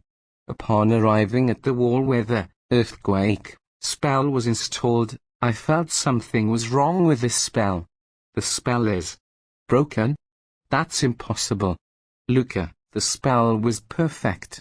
I wrote it carefully so that it wouldn't break even if I left it alone for many years, and I also concealed it so that it wouldn't be seen from the outside. However, the spell was broken. I'm sure I can find out more about the problem. That is. Luca, then I found it. An arrow was stuck in the core of the spell. An arrow with a color that blends into the darkness has pierced the wall deeply. The arrow destroyed the core of the spell, leaving it useless. There is no doubt about who the arrow is from. Toru's arrow. Haha. Did you have a complete view of my actions? Luca, it's like finding a grain of wheat dropped in the desert, an act of God. Unknown to me was that this arrow was a misfire from Toru playing with their magic sword. I was terrified of his insight and power. Note, so you were. The misfire from the fully charged arrow coincidentally hit the spell. Talk about fate. Toru. I'll definitely kill you next time we meet.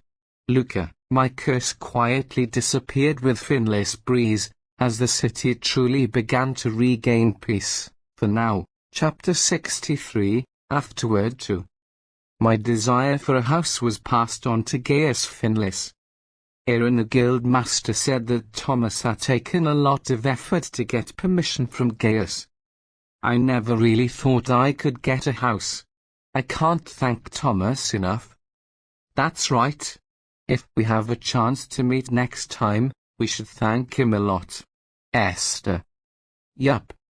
I got the key from Aaron and headed to the designated place. The city of Finlis is being rebuilt, but it was still a mess. But it is not going to be back to normal anytime soon. It will still be some time before the city returns to its beautiful cityscape filled with red-roofed, white-walled houses. We passed around a corner within the residential area short distance from the guild. As I hoped, it is a 2-story house with a garden. This is our party's house. Esther, yeah. It's a nice house with a lot of tasteful features. Toru, the exterior walls of the house are covered with ivy and the roof and walls are showing their age. But it's the type of aging that doesn't feel worn down. There are no broken or misaligned features. There will be no problem living here. And what about the kitchen? I had a dissatisfaction that I had been burying deep from within. The food at the inn was bad. Esther has never said that the food at the inn is unpleasant. From that situation, I wondered if the food in this world was at that level. However, I being a former Japanese couldn't stand the bland food that had no soup stock and was plain salty. However, I have never complained to the landlady. That's because I am grateful for the food she cooked for us. I also didn't rent the kitchen. If I used the kitchen frequently, it's like indirectly saying, I can't eat the landlady's food. So I put up with it as long as I could. At least until I have my own house, I'll keep quiet. And today, I was released from the shackled meal. What shall I cook first? Let's go around the market later. Oh, I'll have to buy some kitchen utensils too. Although I hadn't even checked the kitchen yet, I was occupied with the thoughts about cooking and eating. I unlocked the door and entered the house, but, Lily, why is Lily here? My eyes met with Lily's, who was sitting in a chair in the living room in a daze, and my mind went blank. Chapter 64, Prologue, Miscommunication. Note, starting today, it is the beginning of the third arc. Why is Lily here? It was a situation I would have never imagined, so my mind went blank. What Esther and I entered was a house given to us by the Lord. After our accomplishments from the recent disturbance, I was asked by the Lord what I wanted. It's a good thing that we were allowed to say what we really wish for. I have been staying at the inn until a while ago, but I couldn't practice in the morning because the inn's guests would be disturbed. Also, my nightly magic training was forbidden too. No matter how many skill boards I have, I need to train to be able to effectively use the power I have acquired. Unlike Japan, Iagad is a world filled with monsters. If you're not easy, you will lose your life easily. In such a world, creating an environment where I should train was an urgent task. This is where the house comes in. Once I have a house, I can train freely. I thought this was a rather unreasonable wish, but surprisingly our wish was readily accepted. Good thing my achievement was a big deal for Finlis. The timing was right, the Lord had given us a house, and now it was time for me to get started. When I entered the house that was given to us, for some reason I found Lily, the owner of the magic shop. What does this mean? Lily opened her sleepy eyes slightly and pointed her hand towards me, while I was completely blanked out. I feel some signs of magical power moving from the tip of her hand. Intruders. Lily. No, no, no. This is the house I got from the Lord. No excuses. Lily. When I opened my mouth to try to explain, Lily released the magical power that she had been channeling. I hurriedly held out my hand in front of me. The magic released by Lily clashed with my hands. It was at that moment. There came a void of sound. Silence saturates the room and white noise filled the air. Before sound came back again. Oh, my goodness. I almost collapsed on the floor with relief. I was able to counter her magic. The magic that I released clashed with the exact same magic. I couldn't guess the magic that Lily released just by looking at it. But, fire magic would burn the house down, and water magic and earth magic would be hard to clean up after release. If she wants to use a spell inside the house, wind magic is the most likely candidate. Yes, I got it right. Then, in an attempt to counter the magic that she released, I deployed a spell with the same power and scale. The cancelling technique used by me is the same principle as active sound muffling. Note, active sound muffling is the technology used by some modern headphones. Google Sensei has lots of headphone brands and models using this technology. It isn't cheap though. Active sound muffling is a technology that can cancel out noise by using opposing frequency. It is used for noise cancelling in Japan. It is a technique familiar to me.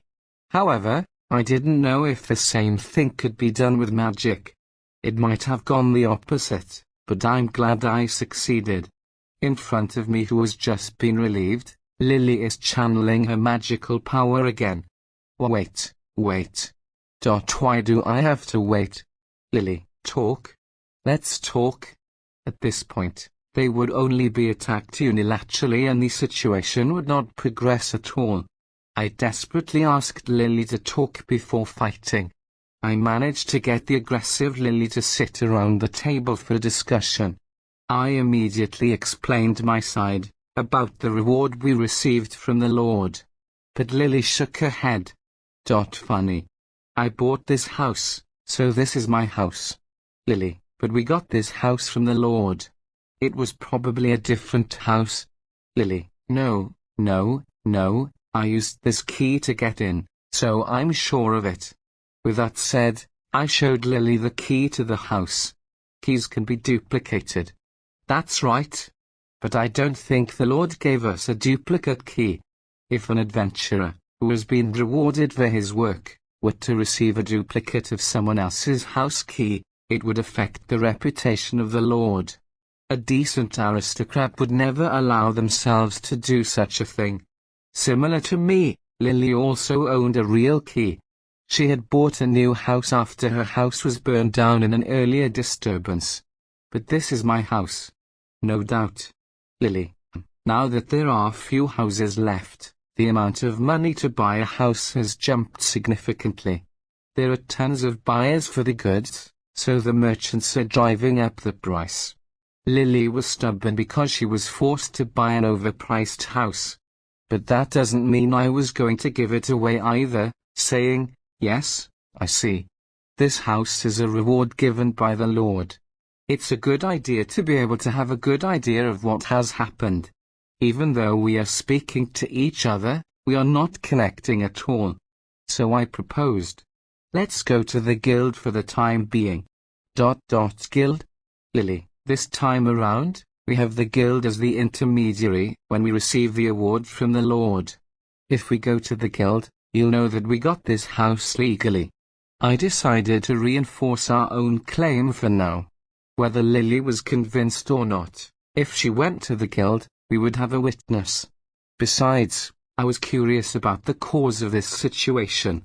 It's only after the cause is determined that the house may be owned by either party. Otherwise, there would be a lot of trouble left unresolved. We arrived at the guild and immediately explained the situation to the receptionist, Marie.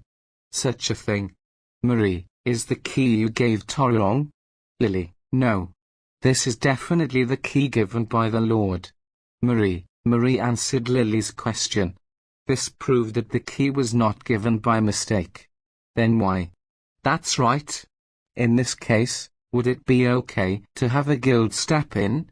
Marie, I thought about Marie's offer. It's a different story if the guild prepared the house, but it was the Lord who prepared it. The guild is not directly involved in this case. Just because you visit a lawyer's office for a free consultation does not mean that they will accept the job for free. There is always a commission fee. In the same way, does having the guild come in between cost us a fee? I felt uneasy, but Marie shook her head softly and winked at me. This time it is a service. Marie, Toru. Esther, a slimy, black object stroked my neck. Esther, who was releasing a poisonous aura at the edge of my field of vision, is glaring at me. I don't know. I don't know anything. Toru muttered in his chest many times, I don't know, as if he was chanting a nembutsu to a ghost. Note, nembutsu. Nenbutsu is a Buddhist prayer used in many rituals. Probably to save him from the green-eyed demon possessing Esther. But he's pretty dense, so it might be to save his soul. Chapter 65, Unscrupulous Merchant. Let's go to the merchant who sold the house to Lily-san. Marie joins our group, and we head to the property trading company. I walked behind Marie. Behind me is Esther, who is still covered with a menacing air, and a grumpy Lily. All the men on the road had slack expressions when they saw Marie, looking at me and said, He's walking with 3 women. Normies explode. People might have clicked their tongue. So I quickly looked away only to see Esther and Lily behind me. Do your best. Lily, don't die. Esther, for some reason, the men who passed by sent me a silent cheer. Our group arrived at the property trading company and rang the bell placed at the counter. Until a clerk appears, I was looking at the paper hanging over the wall. Similar to a house rental company, do they post good properties? Rental rooms are apartment style and start from 10 silver coins. Houses for sale start from 40 gold coins. If the commoners live modestly, they can live on 5 silver coins a month.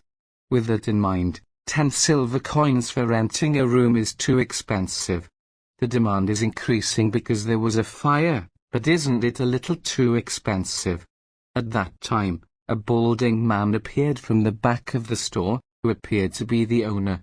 The shopkeeper smiled a grimy, slightly oily smile and rubbed his hands together. Welcome. What are you looking for?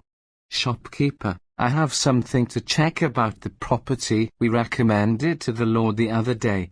Marie asked with a different expression, not quite the usual receptionist expression she wore. It's like an inspector or something. Perhaps he noticed the tension within the atmosphere. The shopkeeper sat down and gave a questioning look. Excuse me, but who are you? Shopkeeper, I'm Marie, the deputy chief of the reception department of the Adventurers Guild. Marie, I'm sorry for this. I didn't think the deputy chief of the reception department is such a beautiful person. Shopkeeper, you don't need to flatter. Can you just answer what I was inquiring on? Marie, the shopkeeper, whose words are blocked by Marie, raised an eyebrow sullenly. However, the expression disappeared immediately and is instead replaced by a flattering smile. Yes. That was a second-hand house. What happened to the property? Shopkeeper, actually, you said that the property purchased by the Lord was also purchased by Lily, a B-rank adventurer. I came to check if there was something wrong with the sale. Marie deliberately emphasized the part B-rank adventurer. Perhaps because of that, the shopkeeper's shoulders shook as if he was quite frightened. The bald head, which should have been dry before, is shiny with a light sweat. The shopkeeper stroked his head and laughed, probably thinking of a way to deceive us. I'm happy to say that our store is currently in great demand. The number of contracts signed is more than 10 times the usual number. So, I may have handed you the wrong key by accident. Oh, ha ha ha. Shopkeeper, third-person perspective. Marie, who was observing the shopkeeper, wondered, I see. The fact that the Lord, to be precise, the head butler, has entrusted Marie with the task of ascertaining the reality of the market, which is why Marie is now getting involved with Toru Company's dispute and even escaping from her reception duties to show up at the property trading company. The reality is that Marie's job is to understand the real state of the market and if the prices of properties are excessively rising. It is up to the merchant to price his or her products. It doesn't matter what kind of price they put on a product. If it is too expensive, it won't sell. If it's too expensive, it won't sell, and if it's too cheap, it won't make a profit.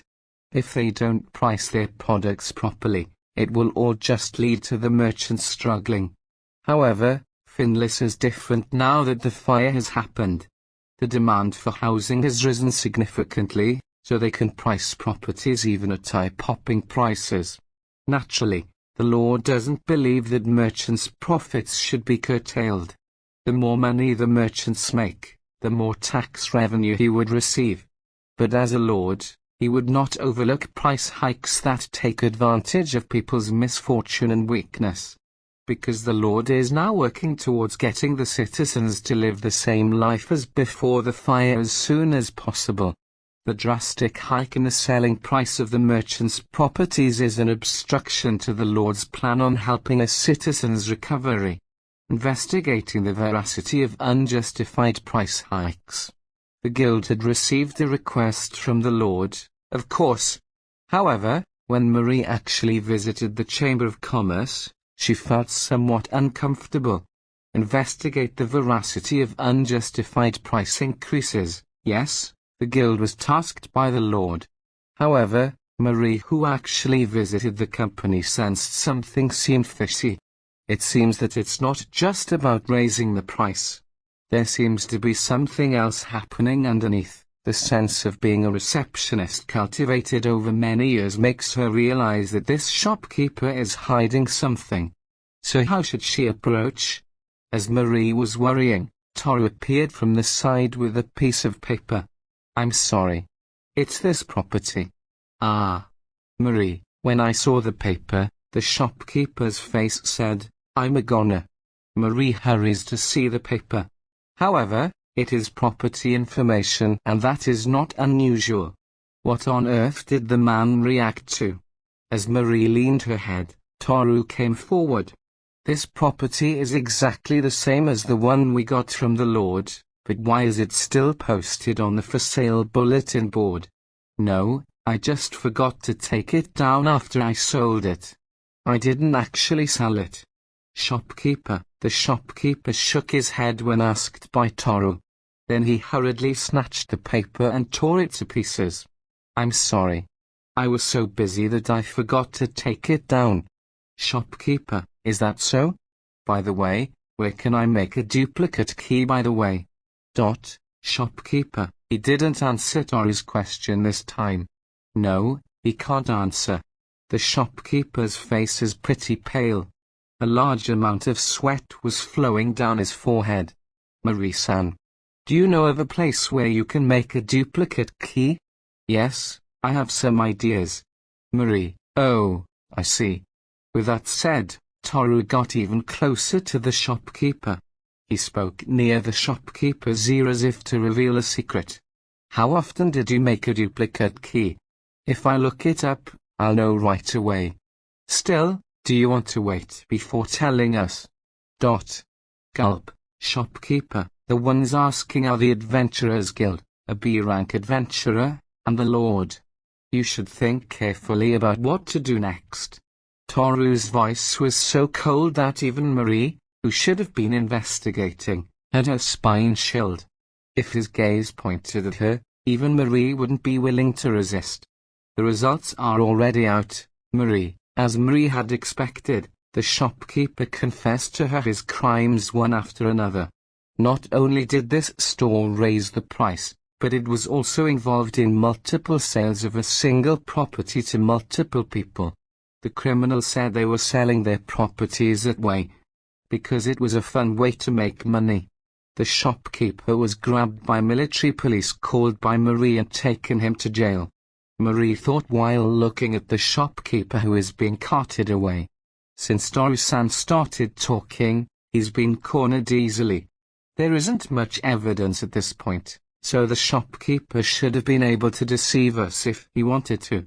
After Marie and the others left, the worst thing that could happen is that the locksmith used to hold a large amount of money to disguise the multiple sales. However, the shopkeeper confessed easily. It was as if he was using the confession technique used by the priests. I wonder if he lost due to the intimidation of Toru-san. Marie, she doesn't know why the man confessed so easily, but it gave her important information. If she collects this information and conveys it to the Lord, it will be considered as a guild's success. I couldn't do anything during the Finless raid, so I have to do something somehow. Marie, in Finless, the credibility of the Adventurers Guild remained rock bottom. The guild must work as one to do everything in its power to earn even the slightest credit. Thanks to Toru-san, I think I can make a report soon. Maybe I should invite him to a meal next time? You foo-foo, Marie. Marie walking towards the guild was already manic about how to persuade a promising adventurer to a meal with her. Chapter 66. A devoted servant of greed. Third-person perspective. The shenanigans of the property trading company were quickly exposed. By honestly confessing his guilt, the head of the association, the owner of the store, just barely escaped from the hangman's neck. However, all the assets of the company were confiscated. The store owner was sentenced to 5 years of labor. The confiscated assets were used to rebuild Finlis. Although the prices of all the houses could not be restored to normalcy, they were settled to a price that even a commoner could afford. Toru's perspective. Toru and his friends returned to their new house and gathered in the living room. With this one case, the Lord and Lily were able to recover all the funds for the purchase of this house. However, the rights of who owns the house are still binding. Which party will use this house? We're still discussing who will live here, but both parties are not willing to compromise. This house is a gift from the Lord, you know. How can you disrespect the feelings of the Lord, Esther? But I bought it too. This house is mine, Lily. Esther and Lily are clashing with each other without either backing down. The reason for the lack of conclusion in the discussion is simple. It's because they only argue with each other and don't try to find any point of compromise. I wonder if we can do something soon. I'm getting hungry. The time is already around noon. It's not even half a day since I had a spar with Lily in this house first thing in the morning. Well, it's good how quickly that the merchant's scam was resolved. Condemnation was a useful skill. Thanks to this, the merchant pretty much confessed all on his own. The power of that skill was so strong that even I was taken aback. I have to be careful not to let this skill become a catalyst for something. Mew mew mew. Esther, mew. Lily, have they said all they have to say to each other? Esther and Lily are now glaring at each other with their lips pinched. Thinking it's about time, I spoke for the first time from the sidelines. If it's the right to this house, but I don't mind if you have the right to own it, Lily-san. What? What do you think you're doing, Toru? Esther. Well, Esther, calm down. I calmed Esther, who sprang up angrily before continuing. However, this house is too big for Lily alone, isn't it? Certainly. Lily, if so, let's share, share. Lily and Esther, yes. We share this house. Of course, we don't share everything. We set rules similar to an inn. I presented them with the concepts of shared living spaces that were similar in Japan. Fortunately, this house is too big for 1 or 2 people to live in. If we make the bedrooms into private spaces and the living room and kitchen into communal spaces, we can live here with no problems. Fortunately, the money Lily paid for the house will be returned. Then there's no need to worry about who owns it. We can just use this house as a shared house. This is the compromise that I think they should both end up in. The two who listened to my story were pondering with serious faces. There was never any bad blood between them. Now it's up to them to come to a conclusion. Judging that, I left my seat. Toru. Are you going somewhere? Esther. Yes. It's almost noon, so I thought I'd go shopping. Then I'll go with you. Esther. No, that's okay. I have some things I want to buy. Stay here and think about what I said. While waving goodbye, I left the living room. After checking the kitchen, I quickly skipped to the market. Cooking. In Toru's mind, there is already one thing filling it up, cooking. That should be it.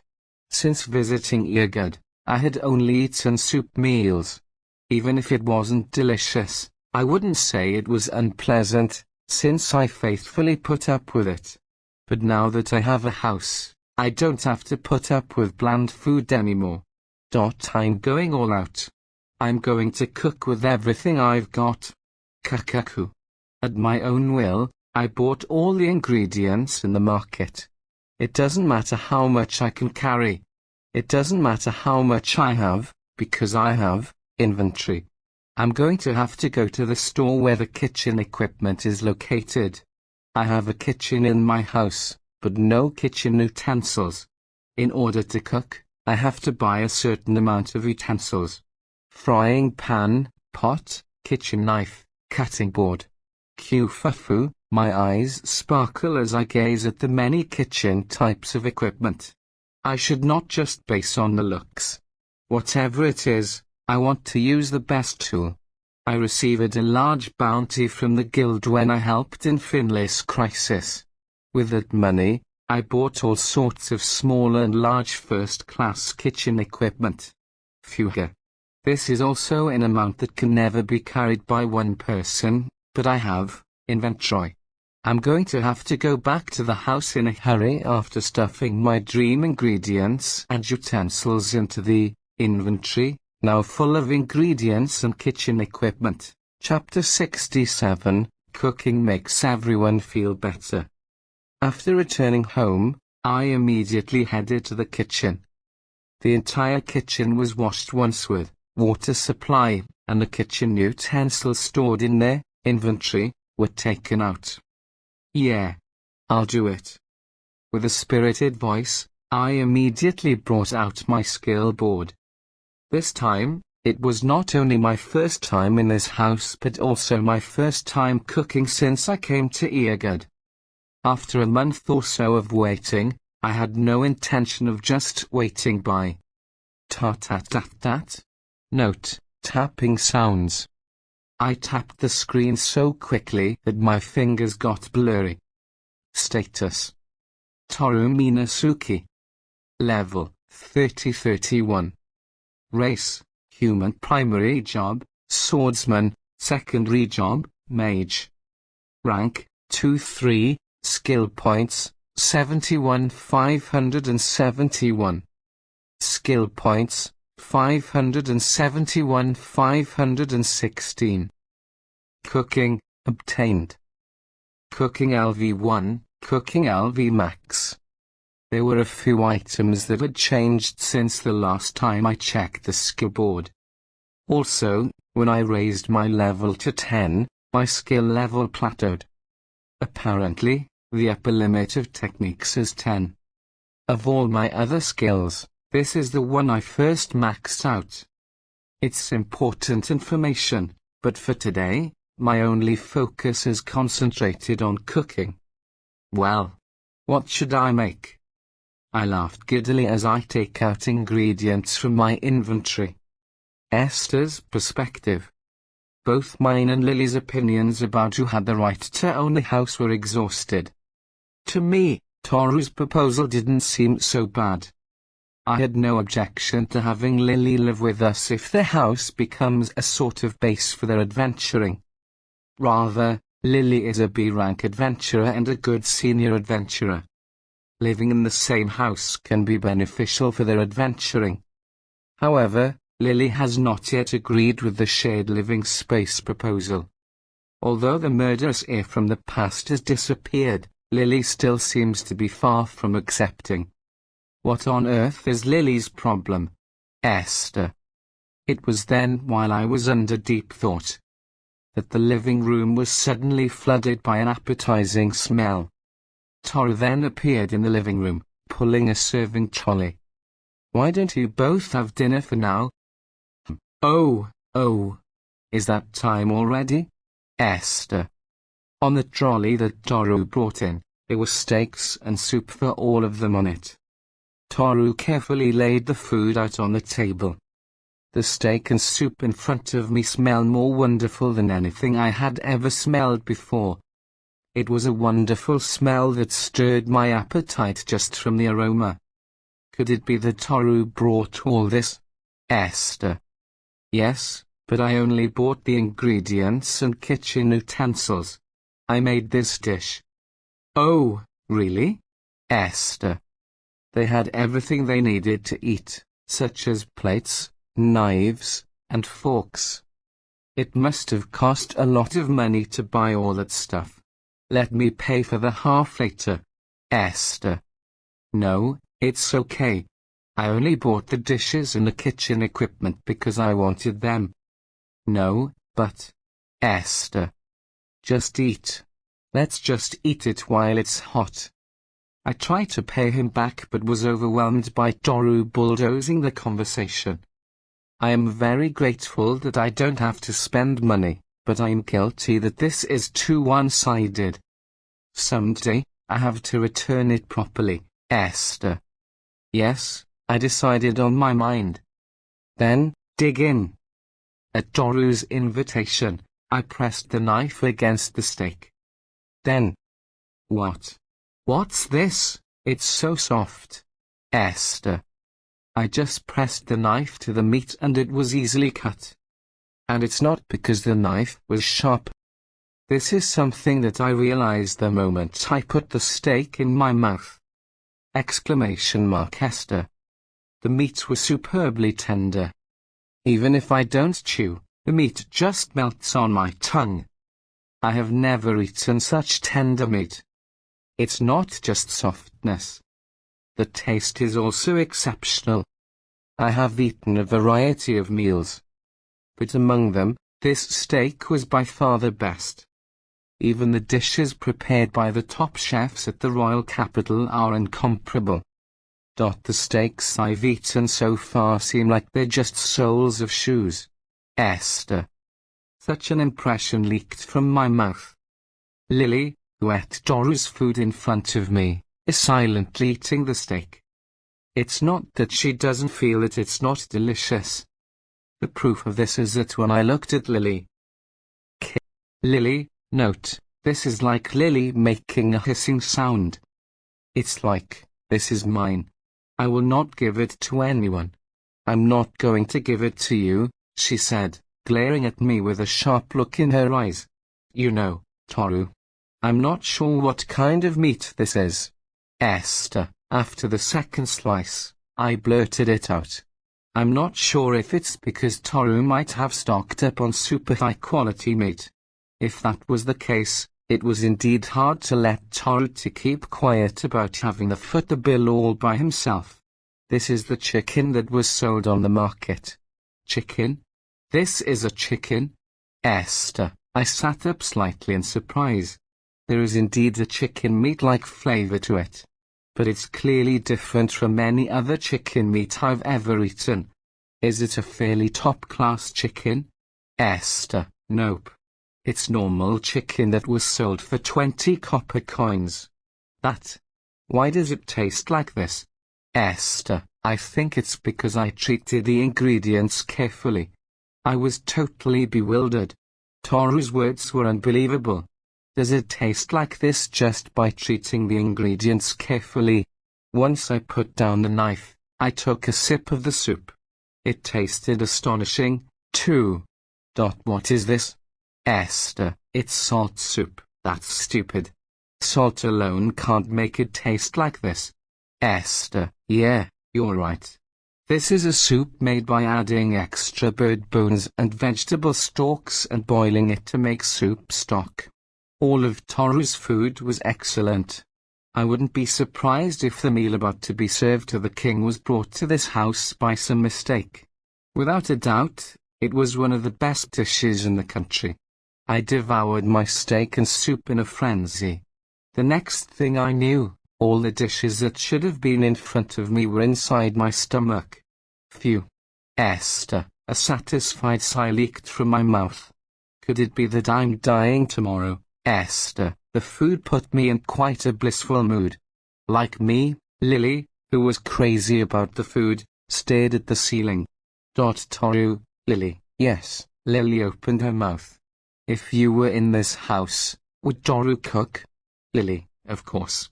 Leave the cooking to me. Well, that's fine. I accept the shared living space plan. Lily. Oh, thank you. So he decided to share the house with Lily. I knew that Lily had accepted to share because Toru grabbed her by the stomach. I'm totally captivated by it, too. Esther. Chapter 68, Training for the first time in a long time. The fact that I can cook the food I have been waiting for so long has made me feel quite relieved. While cleaning up after the meal, I looked back at my own experiences and reflect on them. Oh, I have to temper myself a little. I do not regret maxing my cooking skill. Rather, I have no regrets. I was eager to continue making delicious food with all my might. It is not about cooking, but about my current situation. I was so absorbed in my cooking that I missed some important information. If this had been a battlefield, I would have made an irreparable mistake. I'm not sure if techniques can really be maxed at level 10. So if an average person's technique is level 5? I wonder if I should develop my skills a bit more. Currently, my average technique level is at 5. If level 5 is the average of Iagud's people, I, an inferior, should improve my skills a little more. If I am inferior to the average person in Iagud, I should raise my skills level to ensure my survival. Fortunately, I had a lot more skill points. I mean, why are they increasing so much? I've only gone up 1 level. I pondered while looking at the skill board. The monster that I defeated a while ago was a werewolf. The level has probably increased by 1 because I defeated the werewolf. However, the increase in skill points of about 500 for a level was a little strange. There was a sudden increase in points before. I'm sure there's some condition that makes sense. But I don't know about it at all. While thinking, I drained the dishes and stacked them on the shelves. I thought about it for a while. Well, I mean, if I gain a lot more, I'm grateful. Even if I don't know the conditions, I can use the points. I ignored my doubts and devoted my focus to cleaning up. Lily accepted my plan. From now on, we'll be living in this house instead of the inn. I can freely do the things I wanted to do but were forbidden to do them. I immediately visited the garden of our house along with Esther. First his sword training with Esther. When we went out into the garden, our faces were amazed by the view. Wow, that's amazing, Esther. Oh, it's just that no one has ever lived in it, and as expected, the garden is in shambles. The vegetation is overgrown and the garden looks like a jungle. If only one side was trimmed, it will look like the forests of Finlis. Here in the garden, plants and trees were rustling even though there was no wind. I couldn't see it, but I was sure of it. Something is lurking. The vegetation is overgrown, but it is large enough for training. However, I didn't feel like training as it was. For now, let's just do a quick cleanup. That's right, Esther. Oh, wait a minute, did she try to do the pruning? I held Esther back as she stepped forward with her sword drawn. First of all, I will roughly trim it with wind magic. Oh, that's right. I understand. Esther, after confirming that Esther had stepped back, I cast the ear cutter. I used wind magic to cut off only the overgrown weeds. I carefully adjusted the power so that it would not reach the hedge or the neighbor's house even if I made a mistake. Ear cutter, 5 blades of wind, deployed over time, mowed down the overgrown weeds in the garden in an instant. From a bare tree, a small bird fled to the sky in a hurry. And a rough black something fled from the grass, darting to the shadow. The mowed weeds soared in the wind, fluttering slowly before falling to the ground. The transparent ear cutter pruned the weeds in the garden. Since it wasn't the lawn of an aristocrat's mansion, and even if there were some rough patches after pruning, it would be no problem for everyday use. Oh, it's quite wonderful. Esther, thank you. Then, let's collect the yard trimmings. Okay. Esther, we gathered the branches and grass that had fallen to the ground in one place. As she was clearing the grass, Esther encountered a black something that was late to escape, and Esther screamed, "Hey, Esther, I guess bugs aren't your thing."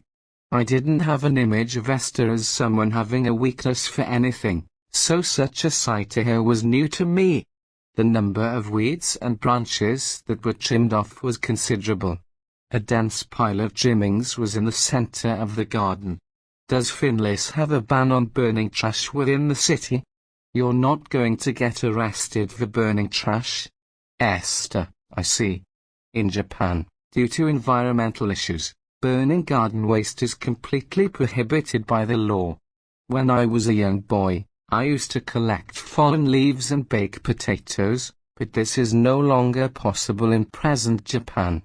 However, Iaga does not have environmental problems from emissions caused by burning. Therefore, there is no law prohibiting burning. If I burn a mountain of trash with fireball, the entire pile will be burned in an instant. But Esther shook her head. I think it's best not to burn as much trash as possible right now. Esther, why? Because there was just a big fire recently. Esther, oh, that's right. In Finlis, during the monster stampede, a huge fire broke out. Many citizens lost their lives and homes to the Great Fire. The fire has already been extinguished and Finlis is starting to rebuild its way to recovery.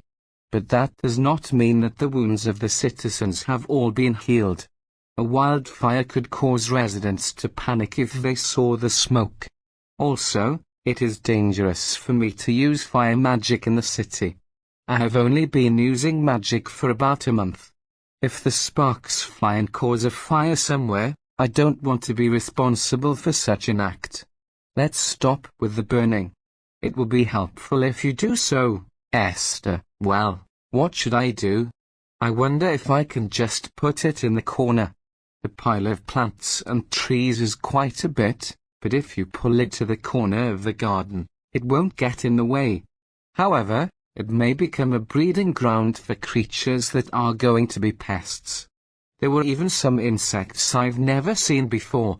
And if they are black, with lots of legs, and they run away fast and sometimes fly.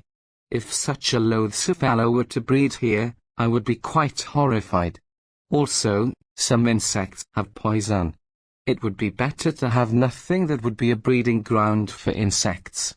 I think I'll put it in my inventory for the time being, and if I go out of Finlis, I'll burn it there. Oh, that's a good idea.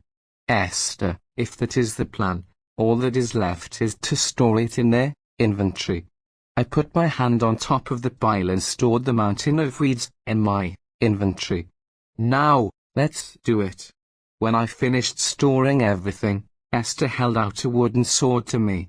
It's an Agnazord to commemorate our training. Apparently, Esther has no intention of taking a break. So I received the Agnazord with a wry smile. We sparred with each other in the rugged garden that we have just mowed. I stepped on the ground to get used to it. My footwork was sure and the Agnazord was held squarely in front of me.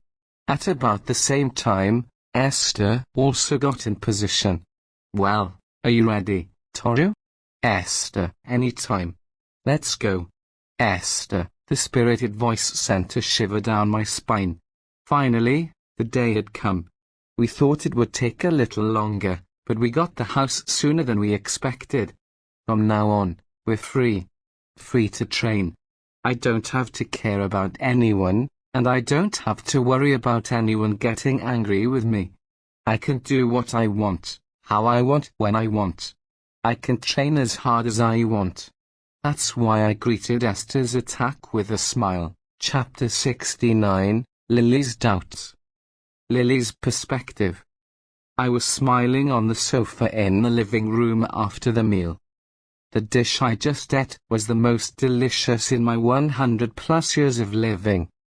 I have had many different dishes in my life. I am still in my early years, but even so, I have gained more experience than most of my kind.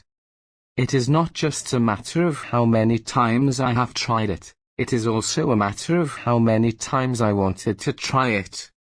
I would be a fool to miss out on such a great meal. I am not going to be the only one who would do that. Phew. I never thought that I would be so gripped by food. In my life so far, My interest has only been in my quest for magic. Other than magic, everything was second or third place in my priorities. I might still be wearing raggedy clothes if I had not been trained by the adventurer party I traveled with in the past. It is a good thing that I was able to get the most out of my own body because until then, I had no interest in my own appearance. Lily is so beautiful. What a waste. Voice from a Lily's past. Because of the daily complaints of the female adventurer, I have developed a habit of keeping myself well groomed. Aside from that, I was not even interested in my own personal grooming. It is the first time for me to be moved by something other than magic. Lily. I never thought I would be so moved by a meal. Lily. Is it time for the next meal? I was already looking forward to the next meal. I could sense a faint magical spell from outside the house. A short time later, I heard a thumping sound of something crashing. Noisy. Recalling the memory of the delicious meal, me, who was about to doze off, sat up with my eyes opened. This is not a pleasant atmosphere for a nap. Walking around the house, I listened closely. The sound seemed to be coming from the garden behind the house. I puff out my cheeks and head into the garden. When I got into the garden, the anger I had been building up was instantly cooled. Lily. In the yard, Toru and Esther were sparring with wooden swords in their hands. Toru and Esther's swordsmanship is amazing. I, who has no interest in anything other than magic, has no eyes to evaluate their skillfulness in detail. Still, I can roughly gauge their level. The two swordsmen are definitely C-rank adventurers. What surprised me was not their high level of swordsmanship. Rather, I lost interest in their swordsmanship in an instant. What surprised me was Toru. He is just a fledgling magician who came to buy magic just a week or two ago. Him as a quintet. Here is a talent I cannot understand. Note, what? He is a nunnet, right? Is this like Ogre, Graph? Did the author just change it in some chapters without editing the rest? I do not know about this. That was absolutely the measurement jewel was already broken. Yeah. It must be. Toru bought only the most basic magic spells. That is why I thought that he would just gradually improve his magic skills. However, what about the sight that is right in front of me? Toru always activates strength enhancement. He should take at least a month before he can move while simultaneously activating strength enhancement. Despite this, Toru was at the same level as Estino. He is using the spell in a more efficient way. That is not all. Toru also has 5 simultaneous water ball floating overhead and spinning around. Is he going to use those water ball to attack? I thought so, but Toru would not use it to attack no matter how long I have waited. What is he doing with attack magic floating over his head? I do not understand what he is doing. Lily, after watching the training for a while, Esther's tip was pressed against Toru's neck.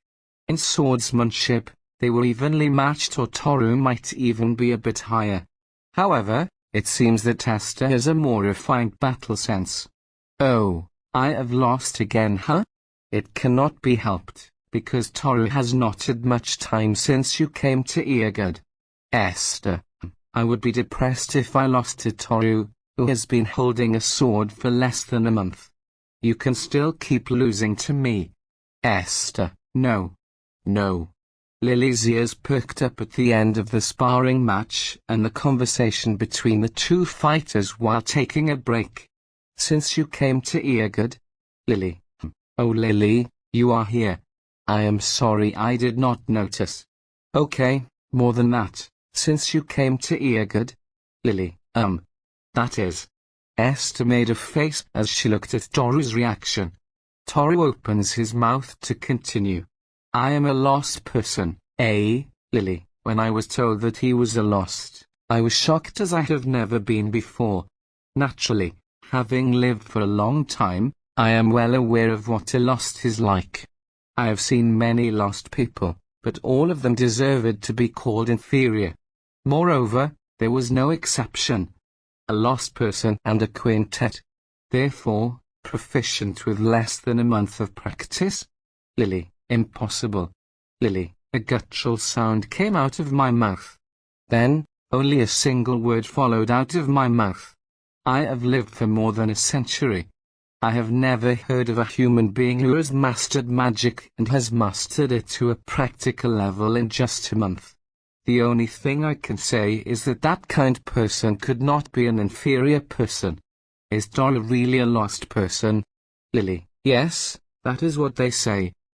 Lily, if he is lying and pretending to be lost, a little research will soon debunk it. Nevertheless, an adventurer will not be the one who calls himself a lost. Because that is the same as saying, I am not capable of doing any work at all. The probability of Toru being a lost person is very high. So how is it that he has mastered the swordsmanship at a C-ranked adventurer's level and he has mastered the magic at an astonishing rate? Moreover, he is a skilled cook who can make incredibly delicious food. Who is Toru? No matter how much I thought about that question, I just could not find an answer. Chapter 70, Thank You Lessons from Lily. Lily, who suddenly appeared in the garden, was frozen in place. I wave my hand in front of her eyes, but she does not react at all. What is wrong with her? I think back to the match earlier while pondering about Lily's condition.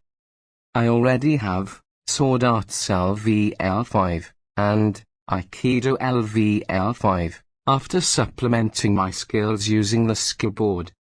However, it was as if I still could not match up with Esther.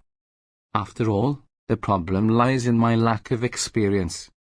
Esther is much better at timing and planning on when to use strength enhancement.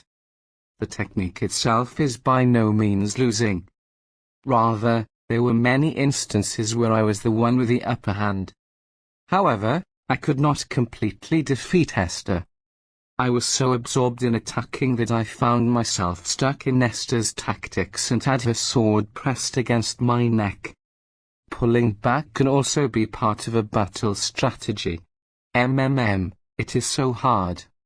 When I enhance my abilities on the skill board, I am inevitably ending up pushing much harder. That is what happened with my moves. Esther is skillful in fighting an opponent with a higher ability than her. Until now, I had only had one experience in fighting opponents who are more capable than I am. Only the werewolf at the time of the monster stampede.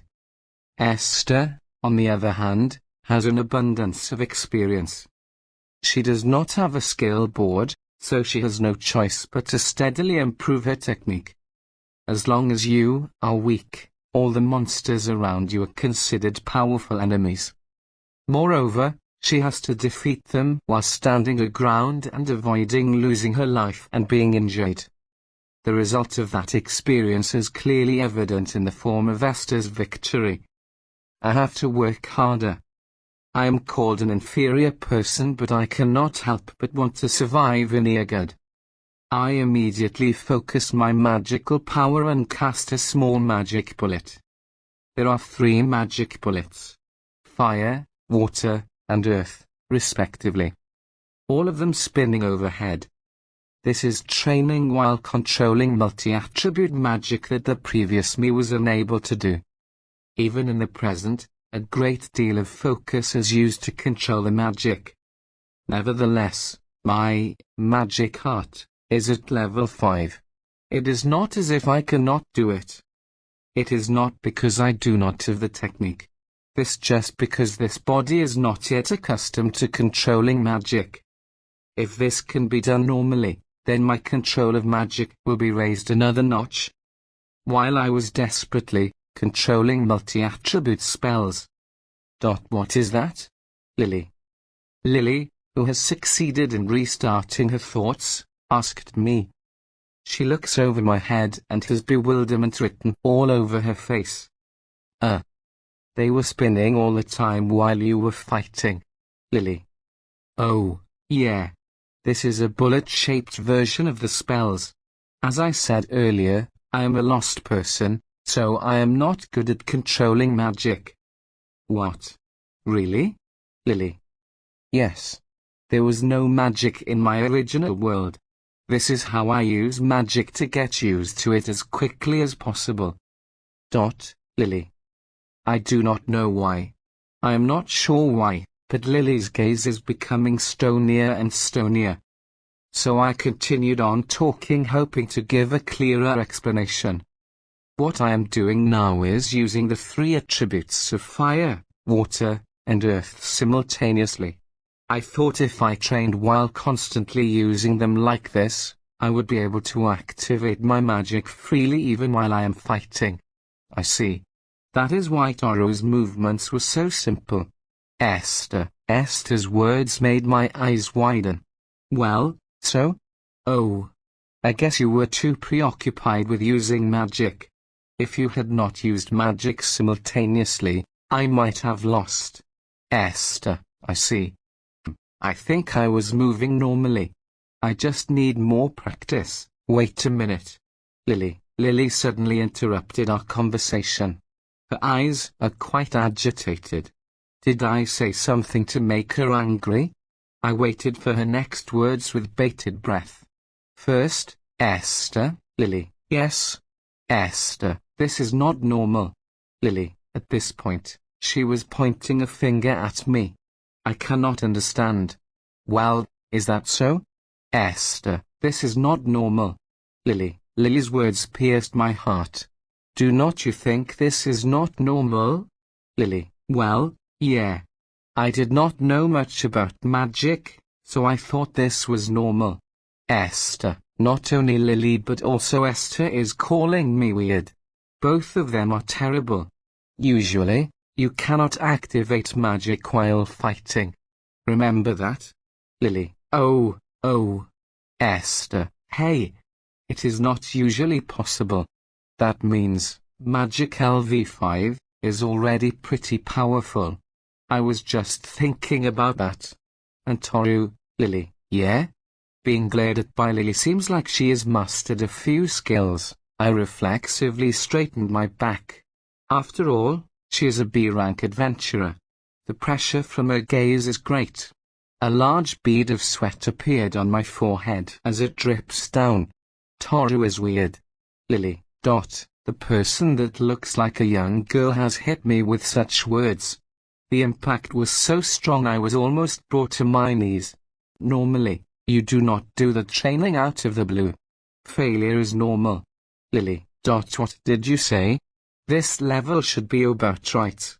Lily, with that said, Lily faced her palm forward and stretched her arms forward. As I was looking at her palm, mana gradually gathered in the center of her palm, and magic was activated. The magic that was activated were bullets with the same 3 attributes as mine. What is different from me is that the bullets aren't near Lily's body. It gets harder when you move them away from your body. It is better to have them near you at first. Lily, I see. But will not you receive a burn? It is okay. Damage is diverted away from your body. Lily, really? As a test, I activated Fireball on my palm. It was a terrifying burning fireball, so it could be released at any time, but I never felt the heat. Wow, that is exactly what Lily said. Fireball is not hot. Why did not you notice such an easy thing? Lily, recalling the past instances, I have always released magic from the side once it is activated. That is because there is a belief that Fireball was hot. It is probably a negative effect of learning physics from Earth. Magic is a phenomenon different from physics. In physics, a flame can burn, but with magic, it does not get hot even if it is on top of your palm. Thank you for teaching me. Good. The dinner was delicious. Lily, apparently, Lily gave me some magic lessons as a thank you for lunch. The lunch was something that I wanted to make, so I took the liberty of making it. I was not expecting to be thanked. You were quite the polite person, and not you? I followed Lily's teaching and activated a magic bullet again. This time, it is not a wait and see, but at full power. Then the next moment, Chapter 71, Iagod's Sacred Treasures. I followed Lily's teachings and activated magic bullet again. This time, he did not take a wait-and-see approach but went all out. A moment later. Dotsu. Esther and Lily. Esther and Lily took one step away from me. So? I think I did fine. Esther and Lily. When I asked them what they thought, they both looked away this time. I was confused, thinking that there might be something wrong with them. There is definitely something wrong. Well, what happened? When I move one step closer. Dotsu. Esther and Lily. Quickly, this time they went back 3 steps. Toru. That. Esther. Yeah? Creepy, Lily. I collapsed on my hands and knees, after hearing such a straightforward verbal punch. Apparently, the reason why they distanced themselves was that I activated an unnatural number of magic as if it were normal. Colorful magic bullets were stuck all over my body like colorful lights. I became a human Christmas tree. I was crushed by the creeped-out expression on Esther and Lily's faces. I was sulking in the corner of the garden. I have already voluntarily reduced the number of lights, or magic bullets, to just 3. Still, the facial expression on both of them was still stiff. Unlike their earlier expression of disgust before, they were now holding back giggles instead. While they were teasing me, I summoned my magic sword, and cut the irregularly cut grass in various ways. Toru. I want to know more about that. Lily approached me as I was messing around. However, her steps were cautious. I wonder if I am acting differently. I am not sure what is happening. Is that weapon some kind of sacred treasure? A sacred treasure? I became confused because of the unfamiliar words that came out of Lily's mouth. What is a sacred treasure? It is a combination of sword and magic. It is said to have been created by the gods to defeat devils. Lily, really? For a moment, I believed that this magic sword was a sacred treasure. I do not believe it. However, the name on the skill board is Magic Sword. Sacred Treasure is not displayed. I do not think it is a sacred treasure. Where did you get it?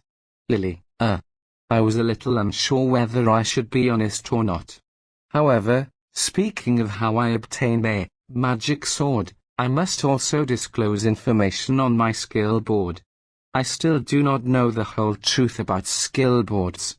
I decided to avoid disclosing the truth because the explanation can lead to something troublesome.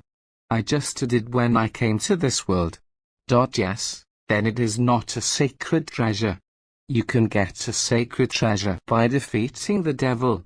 Lily. Oh, that is right.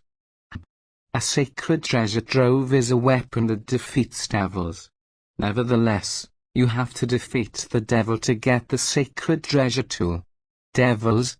By the way, a devil's subjugation rank is S. Their level is estimated to be around 70. Lily. That is scary. My current level is just 31. In Iagod, it is said that if the level difference between an adventurer and monster is 10 or more, there is absolutely no chance of winning. I can boost my skills, so any monster with a level difference of about 15 can be defeated. Actually, I have defeated rockworms and queen rockworms with a level difference of 15 or more. However, the level difference of about 40 is probably out of the question. There is absolutely be no chance of winning. I need a sacred treasure to defeat such an opponent, but I need to defeat a devil to get a sacred treasure. It is like a game that is impossible to win. By the way, knowing that you can get a sacred treasure by defeating devils means that you have defeated one before? Yes, Lily. Is it something that can be defeated without a sacred treasure? No. The hero defeated one. Lily, it is the hero of Viagad. Esther, who had been watching from the sidelines, enthusiastically joined the conversation. Her eyes are shining brightly as she leans forward. Is the hero's deeds famous? Oh. The story of the heroes who unified the continent of Viagad for humanity is the most famous story in the kingdom of Yusta. Esther, according to her, Viagad was once a world where devils have overrun the land. In that world, there appeared heroes chosen by the gods from among the human race. The heroes joined forces to defeat the devils and obtain the sacred treasures. From that point on, humanity's rapid progress began. It is a story. Some people long for the hero and become adventurers. Esther, hey.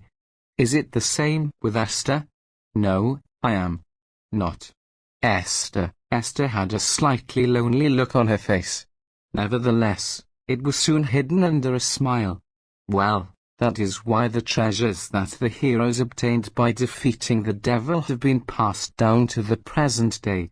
If a devil appears, use a sacred treasure to fight it off. Esther, so that is it. In the kingdom of Yusta, a devil descended 70 or 80 years ago, but it was subdued with a sacred treasure. The new sacred treasure obtained at that time was given to a knight who showed valor when they subdued the devil. That is the story. Esther, that is nice. Listening to Esther's story, I became fascinated by the sacred treasures. What kind of weapon is it? I want to see one. I want to get one. Perhaps I was jealous of the sacred treasure, or an unpleasant aura is emanating from their magic sword.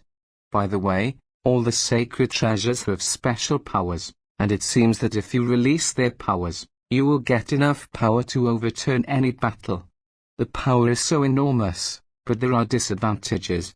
For example, the one that the kingdom of Yusta obtained it in the previous battle. The sacred treasure can kill the user if they use it. Esther, what? It is a high-risk, high-reward item. Even if I get one, I might never think of using it. I might have longed for having one, but I do not like the huge disadvantages included. My longing for sacred treasures immediately cooled. Then, the unpleasant aura that magic sword was emitting disappeared. One more thing. I am worried about Toru's skill composition. Lily, that is something I care about too. Esther backed up Lily's comment. Why are you interested in the skill composition of inferior people? I got a bit confused. Oh, yes. Toru has not yet had his skills measured in the temple, has he? Lily, yeah. That is right. Esther, I have been thinking about it. I exhaled a sigh of relief in my mind. If Esther did not say something, I might have inadvertently mentioned my skill composition. I should be unaware of my own skills. However, if I talked about my skill composition, it was going to sound strange to those who would hear it. Yes, unfortunately. I am sure Toru has a lot of skills that grew. Lily, got lucky. Oh, that is a good place to start. Esther smiled and put her hand on her forehead as if she said something so obvious. Chapter 72, A New Friend. This chapter is updated by novel3.ml. There are generally two types of skills: passive skills and techniques. Passives are something that you have by nature and you cannot grow them. Nevertheless, techniques can grow through training. Anyone can grow if they trained. Esther, wow. What Esther means by grow is that the technique can sprout like a seed. So it became the common term for grow. Note, So they are discussing the terms and meaning of /Hagiu/grow. It is the first one. It can be used to things that develop like animals undergoing metamorphosis or seeds germinating. The second one, Hagiu, can mean grow like the first one or getting lucky. Anyway, I just said, that sounds good, and I made a mental guts pose. Anyone can grow if they continue training. Esther, in other words, there is a possibility that you can acquire skills without allocating skill points. If you can grow skills consciously, you can save on skill points. By the way, how long does it take until a skill grows? It depends on whether or not you have talent, but it is said that it is about a year on average. Esther, I take back my previous statement. It is faster to acquire new skills by leveling. Toru quickly gave up how to grow new skills intentionally. By the way, it takes a lot of time to raise the skill level. Generally, it takes a year for levels 1 to 2. 2 years for levels 2 to 3. It is said that level 3 to 4 takes at least 3 years. My honest impression was that it was just like Kendo. In Kendo, there is a rule that you have to train more than 1 year to reach second dan from first dan. It seems that skills do not increase overnight. Well, that does not mean there is no way to quickly develop skills or raise skill levels. Esther, oh. How do you do that? If it is combat skills, warriors who fight against far superior enemies grow faster. Esther, really? Hearing Esther's method, I froze. That is all? It is just like what Esther said. If you fight a strong opponent, it is easier to grow. Nevertheless, you will die most of the time. So it is better to quit before you begin. Lily neatly popped my hopes and dreams. Well, that is right, is not it? In this world, there is always a return for every risk. There is no such thing as an easy way. After finishing the special training with Esther, I went out of the walls of Finlis and went to a pond. Now that I have a house, I can do the 3 things I wanted to do. Well, is that? As I stared at the pond, I found ripples on the shore of the pond that was different from the natural ones. Oh, there you are. I immediately approached the ripples. On the shore of the pond, a transparent creature shaped like a steamed bun floated. It is a slime. New fufu. I picked up the slime as if I was scooping it. The third thing I wanted to do was to find a pet. I have always loved small animals. Even in Japan, I had experience raising small dogs. Small animals are a source of healing. They make your life better. Therefore, I wanted to raise a pet when I got a house. I thought a silver wolf would be good, but it would be dangerous to leave one in town. Silver wolves have just attacked Finlis. Even if I find a silver wolf that does not attack humans, the inhabitants will feel uneasy seeing one. Therefore, a slime it is. Slimes are one of the few monsters that can coexist with humans. With a slime, there is no problem even if I keep one at home. I put the slime in my bag. I quickly returned to my house, while humming excitedly. I entered my room, took out the slime from my bag. This is your home from today onwards. Can the slime see that this is not the place where he used to live? The slime was moving somewhat hesitantly. I took out the surplus chicken steak that I had put in their inventory. I placed it in front of the slime. The slime shook as if it was surprised by the appearance of the meat. You can eat it, I said. Slime touched the steak gingerly. Pecan. The whole body of slime trembled. Then the next moment, oh! The slime spread out and swallowed the steak that was twice as big as its own size. The steak swallowed by slime is gradually being dissolved in its body. Oh, this is interesting. The steak loses its shape like iron melting on an acidic solution. I watched the steak until it disappeared completely. At Finlis, A slime is in charge of water purification and garbage disposal. Esther said that some households keep slimes for garbage disposal. Originally, it is a creature that decomposes kitchen waste. However, I did not feel like giving my slime garbage.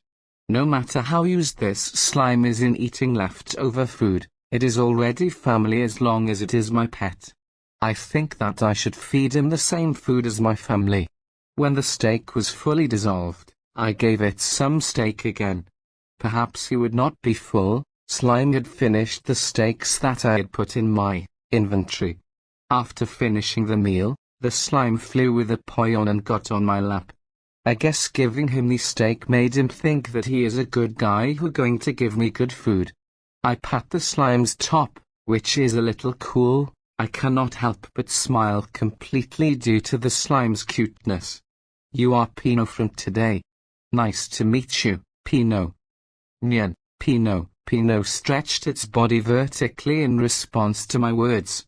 I was watching its movements and noticed a slight change in Pino. Has the color of your nucleus changed?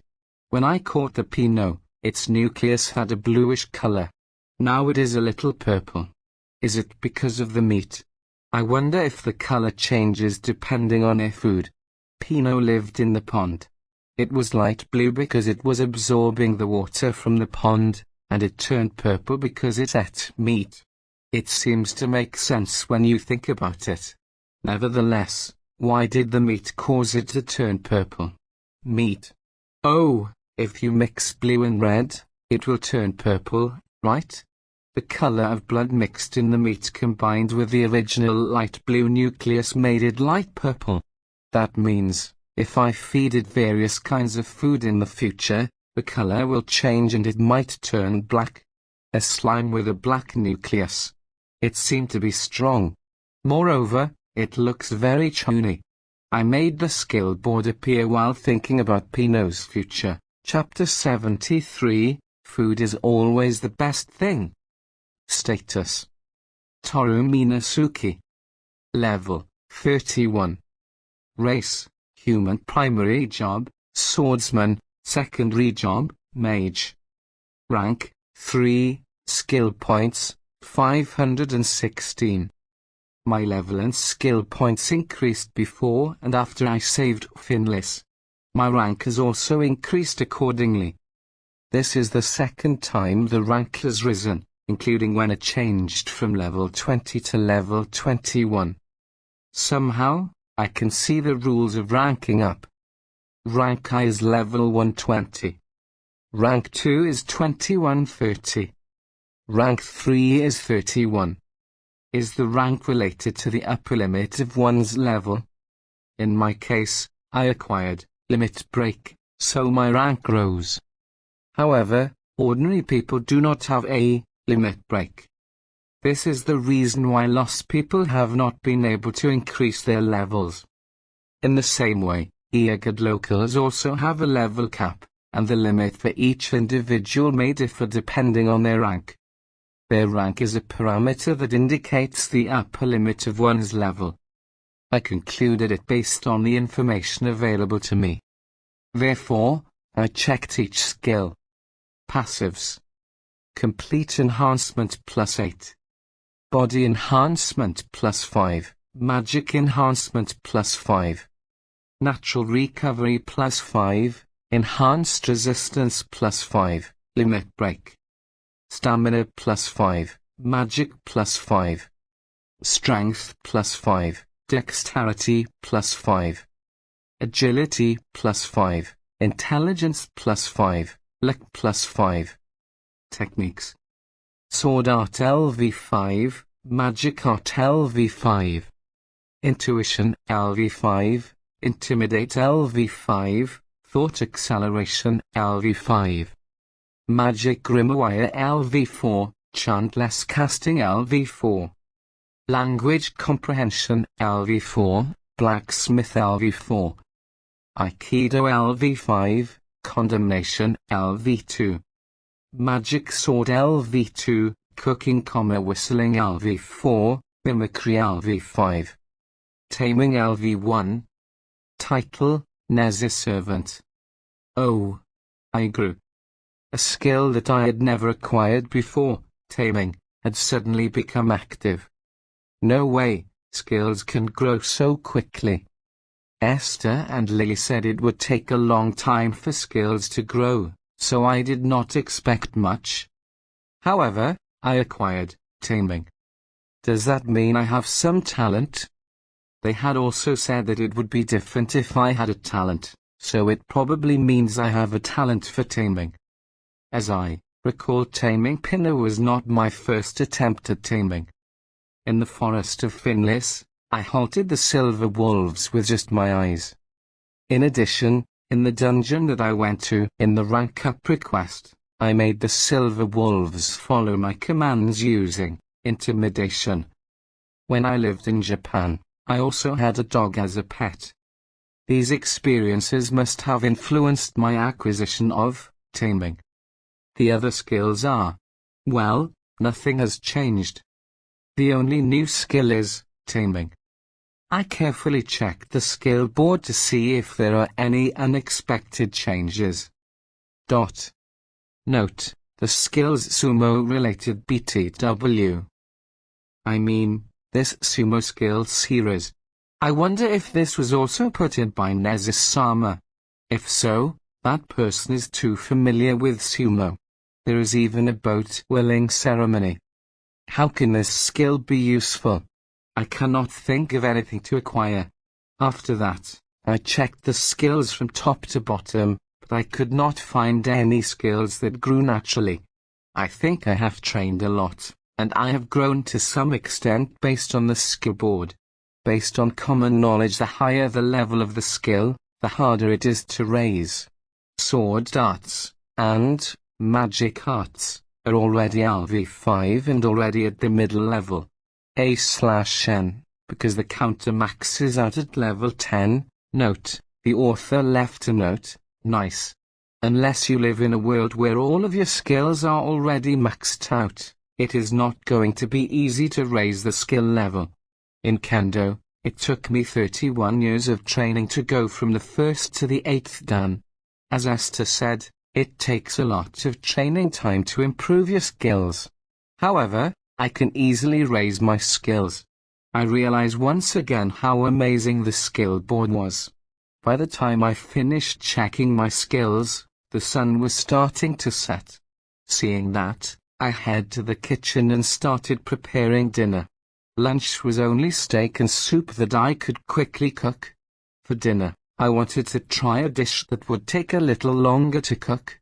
As for the cooking skill that has maxed out, I am now able to cook and season meat to a godly level. However, improving my skills does not automatically give me knowledge. It is only my techniques that can be raised through skill. I had many dishes I want to try though. However, the seasonings were overwhelmingly insufficient for my purpose. I have never made seasonings from scratch. Miso, soy sauce, mirin, sauces, ketchup, mayonnaise, etc. To recreate the dishes I had eaten in Japan, I needed to make the seasonings first. It would have been nice if the market sold them, but they did not. When I went to the market for lunch, I also secured some seasonings. Nevertheless, the market did not have most of the seasonings I was looking for. All I could find was salt, pepper, vinegar, and chili. I found some other unique seasonings, but no miso or soy sauce. If I have soy sauce, you can make Japanese simmered fish. I was hungry for some Japanese food.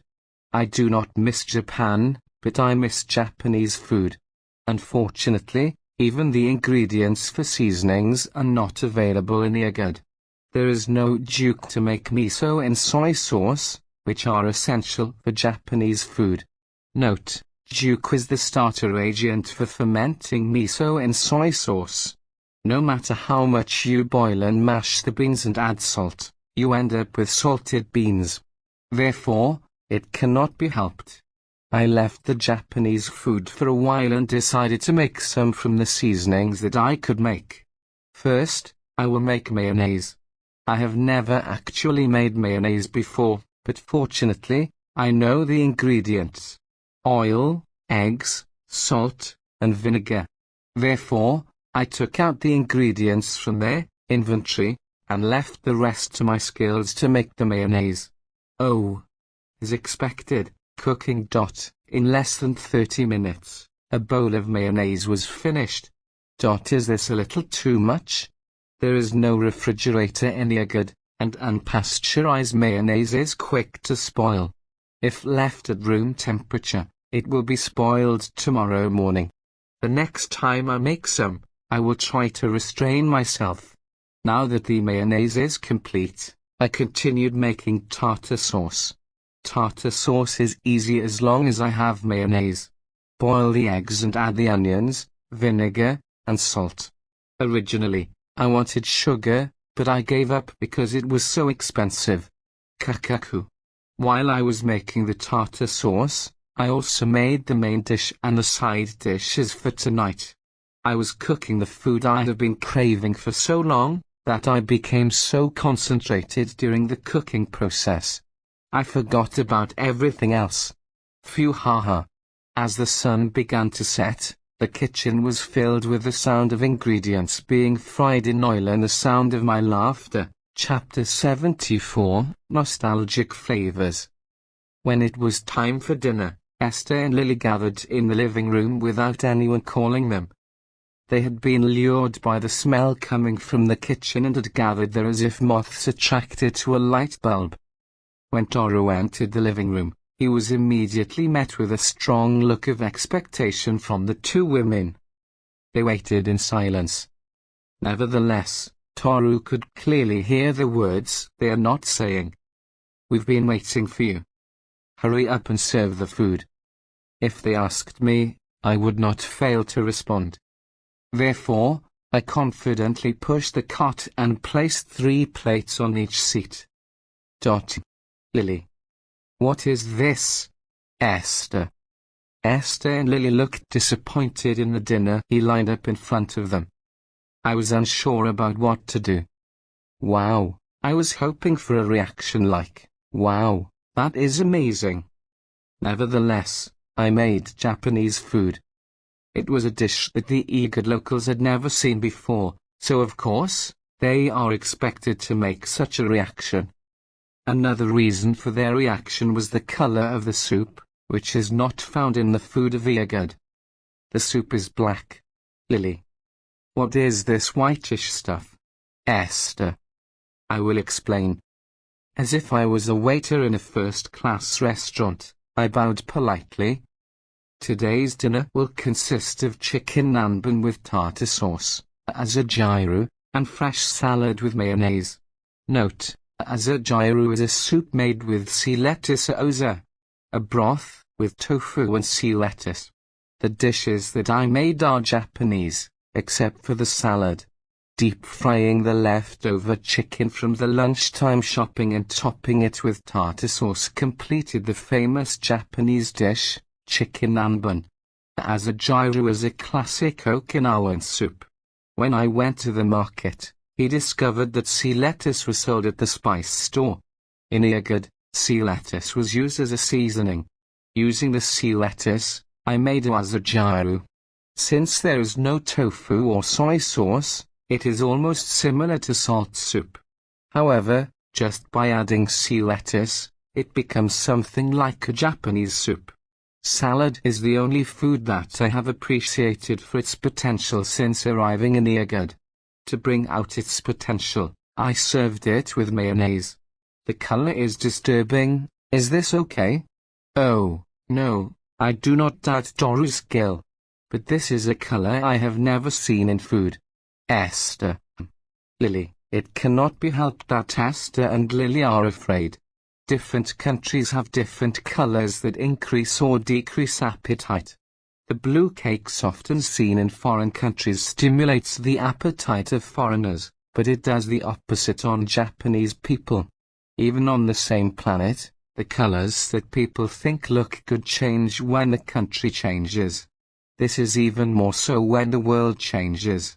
Well, just think you have been tricked and try it. I urged the two of them to bring the food to their mouths, even if their expressions are filled with doubt and fear. The next moment, Esther and Lily, the eyes of both Esther and Lily widen. Good, Esther. Delicious, Lily. What is this white sauce? I cannot stop eating. Esther, I like the sauce. Lily, the scent of black soup is wonderful. Esther, meat is delicious. Lily, the two of them exclaimed as they devoured their meals. Perhaps it was because they were so excited that their cheeks had become flushed. As I watched them, I also took a bite of my food. Yeah. Nostalgic. The chicken nanbun and azagyro had a nostalgic Japanese taste. Of course, there is no problem with the dishes made with cooking. Nevertheless, as Toru continued to eat, he could feel the food slowly turning a bit saltier. It is delicious. It is delicious. Toru had grown up with the taste of Japan. No matter how much he had no desire to return to Japan, food was different. Japanese food entered the gap in Toru's heart and warmed his heart. By the way, Toru. What is that? Esther asked while looking at something beside me. Pino is floating on the soup bowl next to me, as I season my food with tears. I got a house and wanted a pet. So I brought it. Well, there are usually houses that keep slimes, but it is mostly for garbage disposal. Why are you feeding it with such a delicious dish? Esther, what a waste. Lily, their eyes on Pino.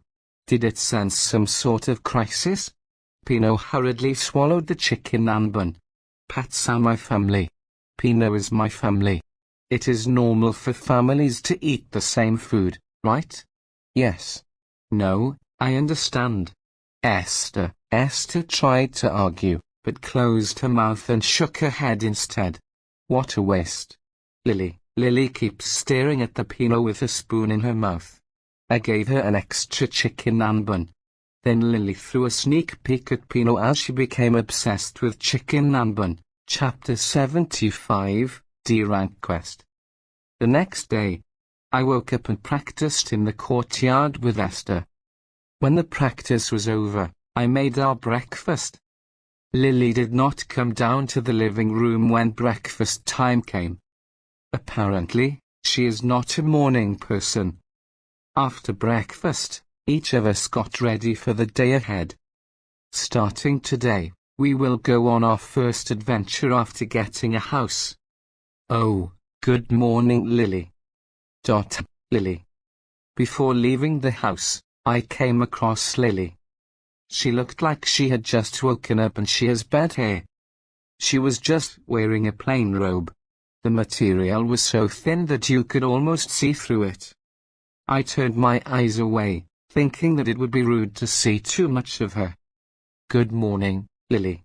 I am about to go on an adventure, but what about Lily? I'm fine. Lily. I see. Lily is a B-rank adventurer.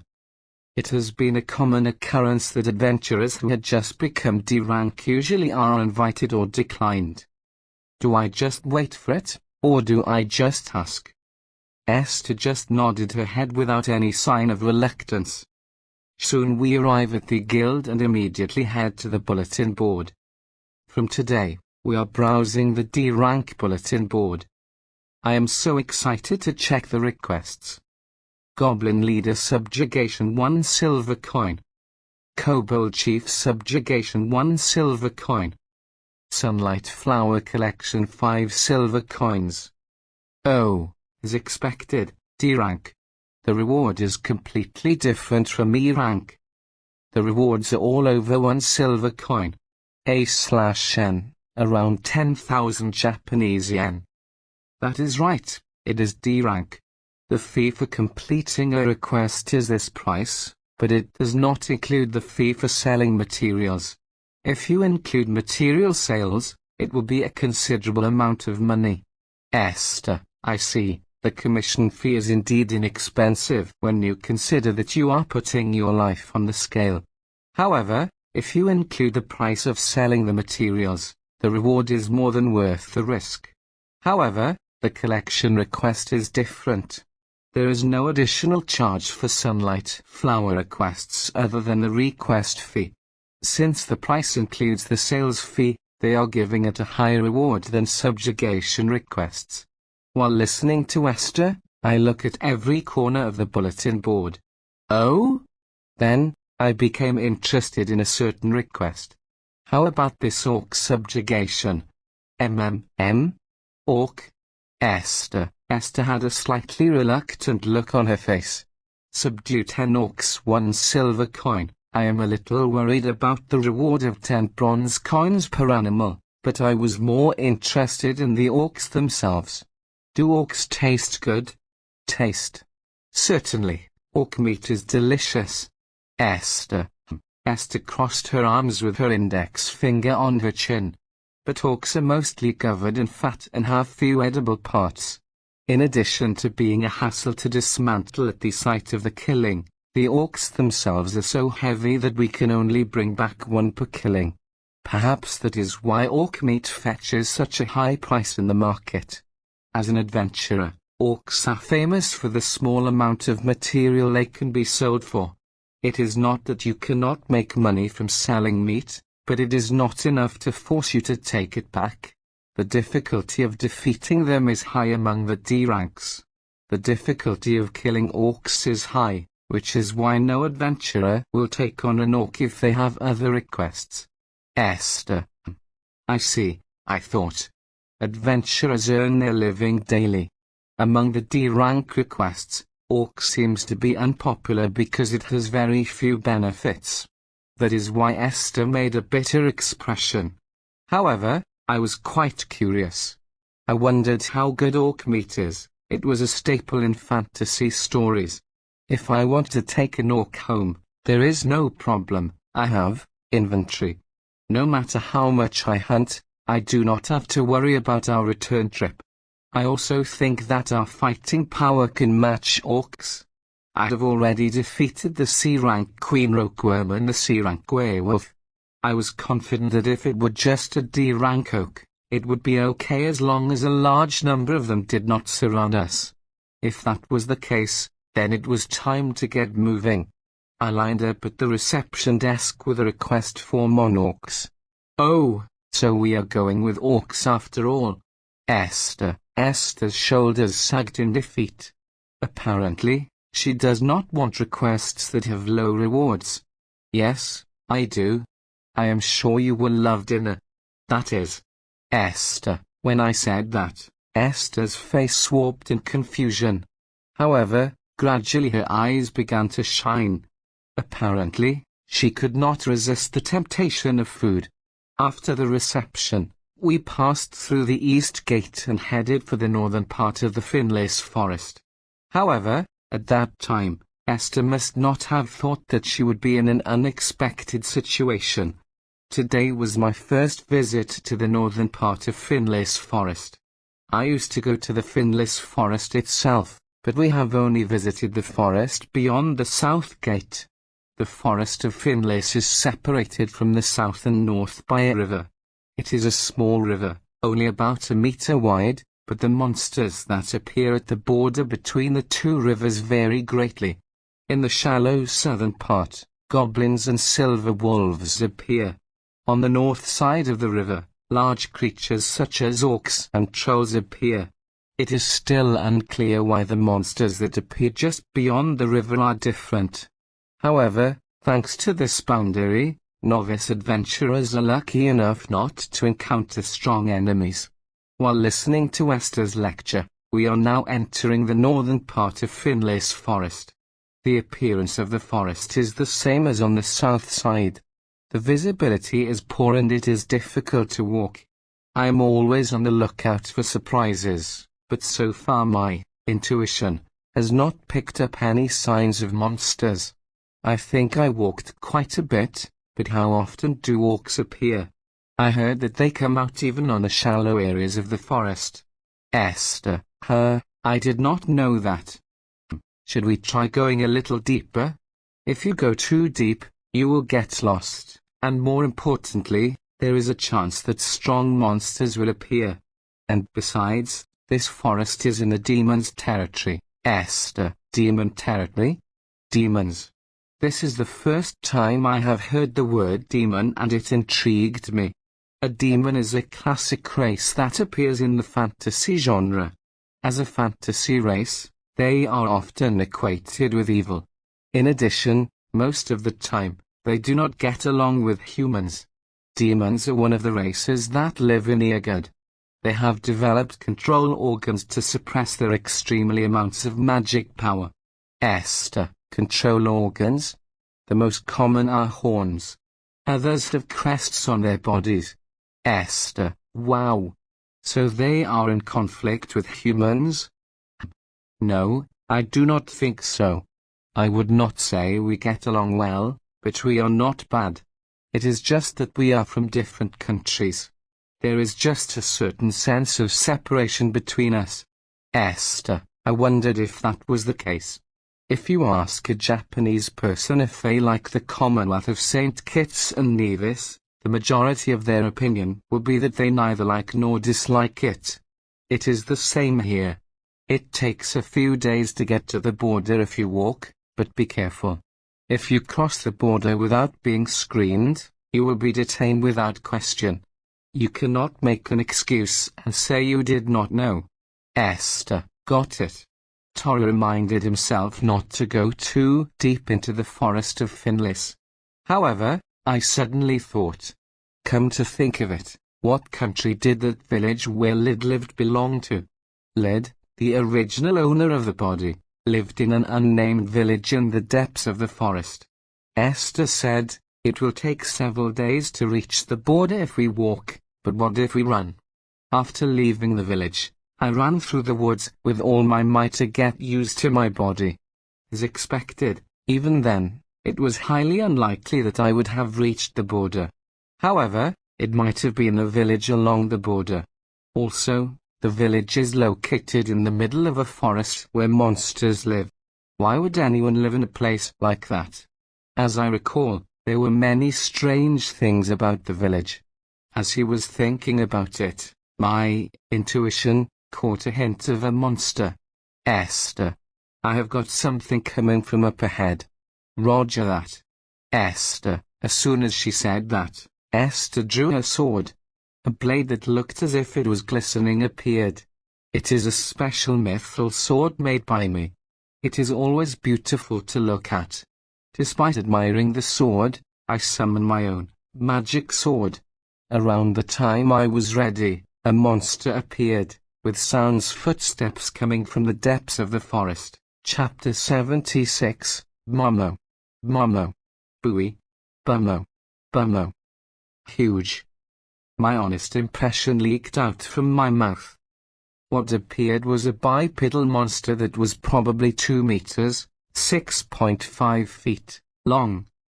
Its body was thick and covered with hair all over.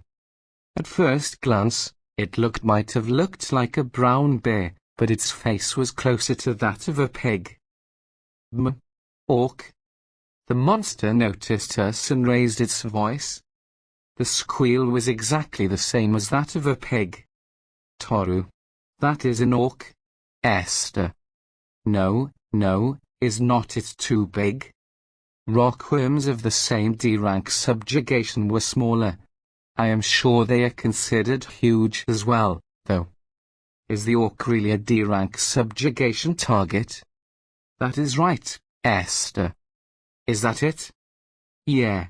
Orcs are not much of a threat if they are normal individuals. However, if a higher ranked orc is mixed in, the difficulty level jumps all the way up. Esther, even if it looks like this, it is not considered a threat. Maybe you are scared. Esther, Mew. As Esther said, I was certainly afraid. It is not the face of the orc, but the body of the orc looks just like a thick brown bear. I have never had the urge to fight one. However, Esther's provocation inspired me. Fortunately, my intuition is saying that it is weaker than the queen rockworm is. I will give it my best shot, and if that does not work, I will attack cautiously. I am not going to wait and see. As soon as I readied myself, I silently held my sword in front of me. Perhaps it noticed my killing intent. The orc stopped walking. Phew. I took a deep breath. Then I used muscle enhancement. The orc stood its ground. The next moment, I made contact with the enemy. I swung their magic sword toward the side of the orc. The enemy does not react. As it is done. Esther's perspective, he is not responding. Esther, did Toru make a mistake? I thought, but he did not stop.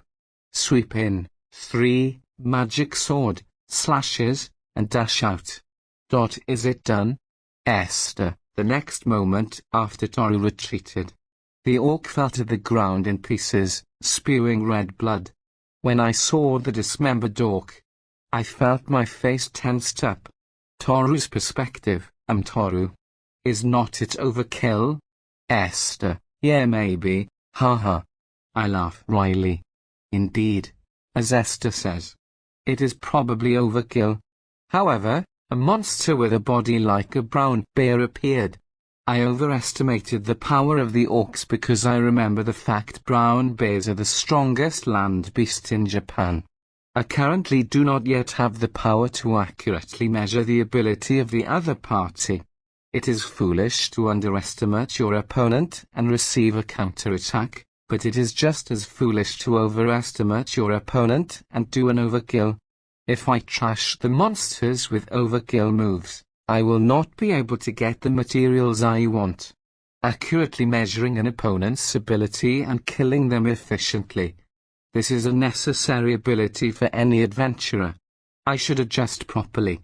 After that, we found another orc again. Since I defeated the last orc, Esther will fight this one. Esther, with a shout, Esther sliced off the orc's head with a single stroke and it flew away. Blood spurted from the neck, but Esther has already withdrawn. A single drop of blood has not splashed her. Moreover, she made only the minimum number of attacks. Esther is truly impressive. She is a D ranker like me, but Esther has more experience and wisdom. The difference in experience is clearly shown in our subjugating method, slashed to pieces versus a single slash and barely damaged prey. It is easy for anyone to see which one is more experienced. At my second attempt, I am now able to hunt one that can be used for cooking. The snouts are cut used as proof of subjugation. Then I store the bodies in my inventory. The first one was so mangled I did not want to bring it back. So orcs, they are pretty safe to hunt. That said, it is still a D-ranked monster, is not it? But it is certainly an opponent that can be defeated without using enhancement. Esther, if so, it is okay then. Esther looked at me in confusion. Nevertheless, I just shrugged before continuing. No, wait, Toru. No way, what are you planning to do? Esther, Mobumo. Mobumo. I learned the orc's sound and I reproduced it using whistling skill. Immediately, Esther's face turns pale. Ah. Toru, you? Ah. Esther, go. Esther, pale in the face, suddenly grabbed me before shaking me back and forth. She seems to be seriously shaking me. I cannot breathe due to her grip, but I cannot get out. Toru did forget what happened with the goblin. Esther, well, you were able to level up safely and efficiently. Right? That is true. But Esther suddenly looked weak and her legs gave out. Apparently, leveling using whistling was quite traumatic for her. Nevertheless, I do not get it. For me, I was able to level up quickly and learn how to slash and not get drenched in blood. What does she hate it so much? However, while I was pondering, moo, orcs, Esther, all over the forest, the cries of orcs echoed. Esther's shoulder has tensed and she is starting to get in the proper mindset. Esther from there on was quick, immediately standing up and getting ready for battle. She also began chanting, muscle enhancement, so that it can be activated immediately. Nevertheless, her face still looked like she is crying. Mobu mobu mo. As I whistled relentlessly, 10 orcs appeared from the depths of the forest. The orcs that appeared had all of their fangs removed. They looked like young yakuza who had been mocked by their boss. Maybe I am saying something that sounds offensive in orc. Mo, mo. Mo mo. Bui. Mo. Mo. Orcs. Do orcs have a language, unlike goblins? The orcs are responding to my whistle all at once. The expression on their faces was truly menacing and angry. They were in a state of rage. As for me, who was oblivious to the glare of the orcs, oh, I did it. I got a new orc call. I was delighted to hear the new orc call. Toru. You will be in trouble if they get behind you. Esther, that is right. Then, I channeled my magic power and immediately activated an earth magic spell. Don. The ground roared all at once from every direction. The cause of the sound is the earth magic, rock needle. 30 centimeters in diameter. It was a simple but effective way to make sure that orcs could not get through. It is simple, but a barricade is complete. It would take time to break this barricade, and even if it was broken, it could be repaired by using the rock needle right away. In addition, the barricade was placed to lure the orcs from the front, but even if they were cornered, Esther and I would be able to slip through the barricade. Unless we are surrounded by a large horde, can attack or flee as we please. Then Esther, let's go. After all that, this is what happens. Esther seemed to be upset, but I just cannot get why. Chapter 77, The Ultimate Meet. This chapter is updated by novels.pl. Third-person perspective. At the counter of the less-than-popular Adventurers Guild, Marie, the receptionist, was sighing and organizing the documents. Recently, the Adventurers Guild has been hit very hard. It is also because of the scheming guild staff. The fact that the Adventurers Guild had been unable to make any kind of presence in the crisis in Finlis was also a major factor. The Adventurers Guild used to be so busy. People used to compete for requests every day, but now all we hear are the echoing of a deserted guild. I am free. Marie voluntarily began organizing the documents. However, she has been organizing the document shelves twice in the past week. This is the third time. Other than doing that, there is nothing else for her to do. Marie. She began to sigh again. Then the door of the Adventurers Guild opened with a bang. An adventurer rushed inside the guild towards Marie. That is hard. An orc. An orc king came. Adventurer, what was that? Marie was so surprised she immediately stood up. Almost at the same time, the staff members who were also free started to move all at once. The Orc King is a monster that trains at the top of the orc species. Its subjugation level is very high, conditional B rank. If it is the Orc King alone, the subjugation level will drop to C rank. However, the scariest thing about Orc Kings is that they lead an army of lower rank orcs. By the time an adventurer comes to blow with an Orc King, they would have to fight at least 100 lesser orcs. Number is power. No matter how elite the team is, it will be overwhelmed by the violence of numbers. Its body has a thick layer of fat, making it difficult for attacks to reach vulnerable areas. In addition, the king is in command of the army. The D-ranked monsters, organized by the king, rush in with planned assault. This is the reason for the subjugation level of the conditional B rank. Then, please tell us the position and situation with the king. Marie, they are currently in the northern part of Finlay's forest. The scale is, adventurer, Guild officials were already poised to subdue the Orc King. After that, Marie began to wonder if there would be enough adventurers to subdue the Orc King. This seems like it is going to be a pain, Marie, looking around inside the guild, where there are few adventurers, Marie gently sighed. I almost forgot, Marie. Marie remembered something and she gasped for breath. This morning, there was a party of adventurers who accepted the request to subdue orcs. The party is Toru.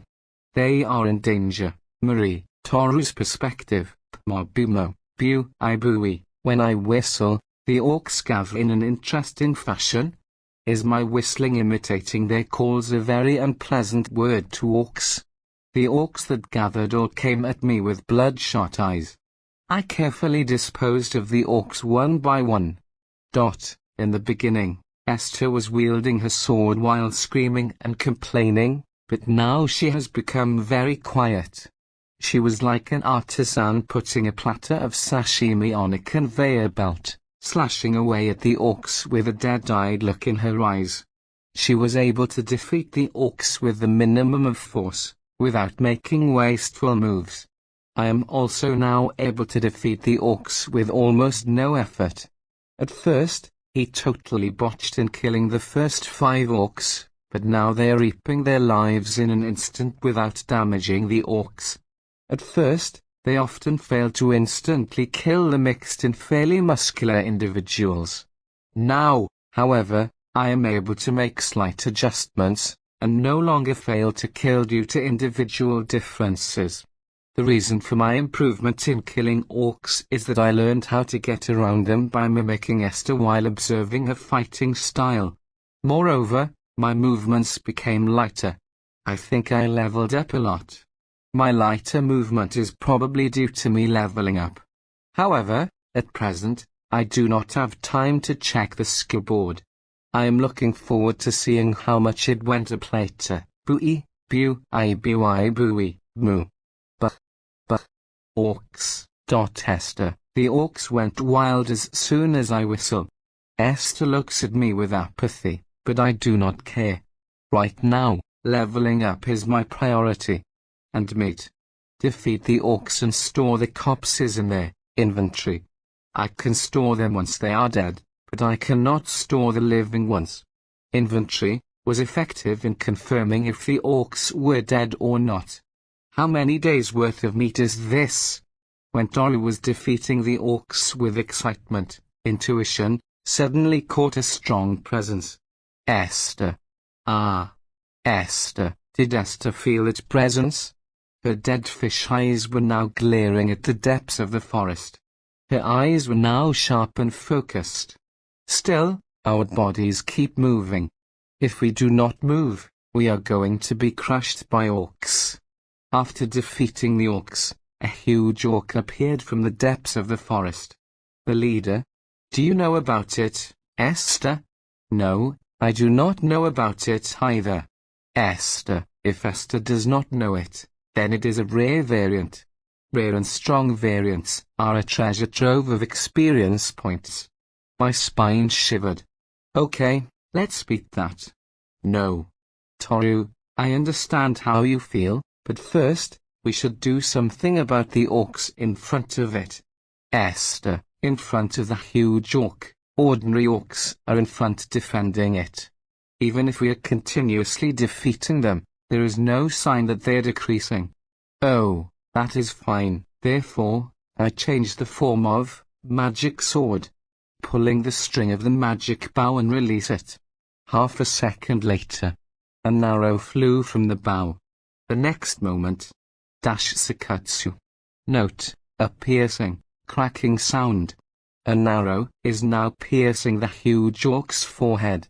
Next to the huge orc, an ordinary orc looked at the huge orc and stared at it. The huge orc slowly falls back. Zuan. The sound of a large orc falling echoes in the woods. Not a single orc was moving, even though all were in combat position. It was as if we were in the eye of a storm. Okay, we have more meat. My joyful cry broke the silence. Chapter 78, Team Recruitment and Disbanding.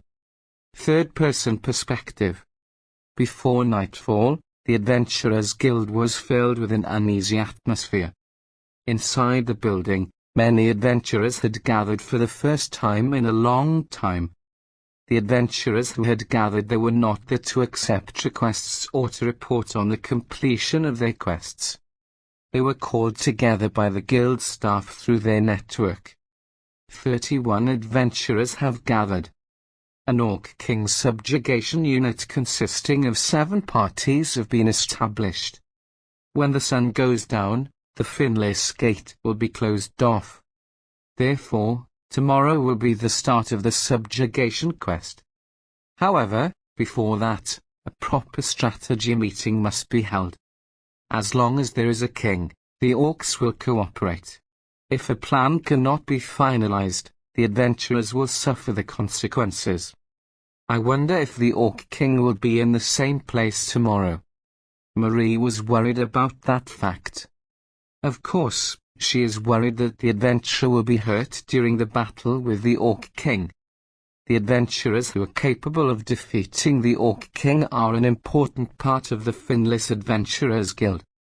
They are an asset that they do not want to lose. The gathered adventurers may get hurt and retire from being an adventurer. The adventurers alone should be able to defeat normal orcs, but they may not be able to defeat the king in single combat. But maybe, Marie. In Marie's mind, thoughts are brewing. I did not realize how painful deciding would be, Marie. Marie currently has no direct boss. The receptionist chief has been vacant since his former boss, Philip, retired. Currently, Marie is acting as the deputy chief, and it is the first time for her to command people. Originally, the guild master should have dealt with this situation. However, the guild master is absent since he is heading towards the royal capital. There is no guild master.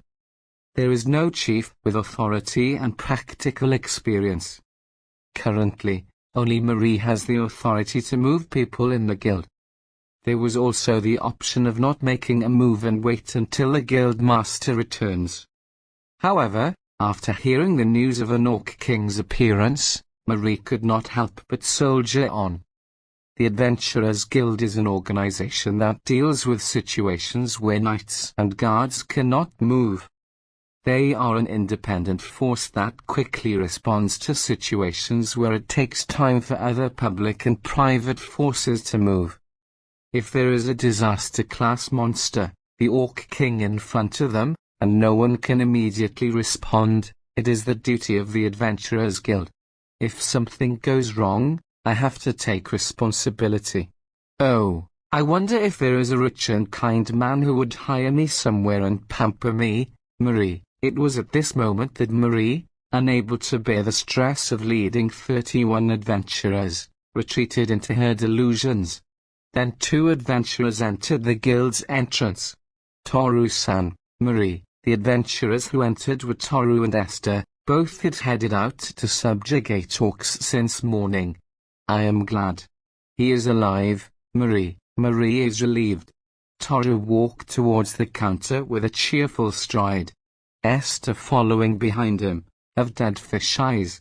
Marie guessed what could have happened. Toru did something outrageous again. Previously, Toru and company. For a week, they continued to subjugate a huge number of goblins. They hunted 100 to 150 monsters a day, which is far from an ordinary adventurer who hunts 1-2 monsters a day. It is about 100 times more than normal. It is no wonder Esther's spirit has departed from her body. You are pretty busy. Thank you for your hard work, Toru-san and Esther-san. Yes. We are going through a problematic situation. Marie, problem.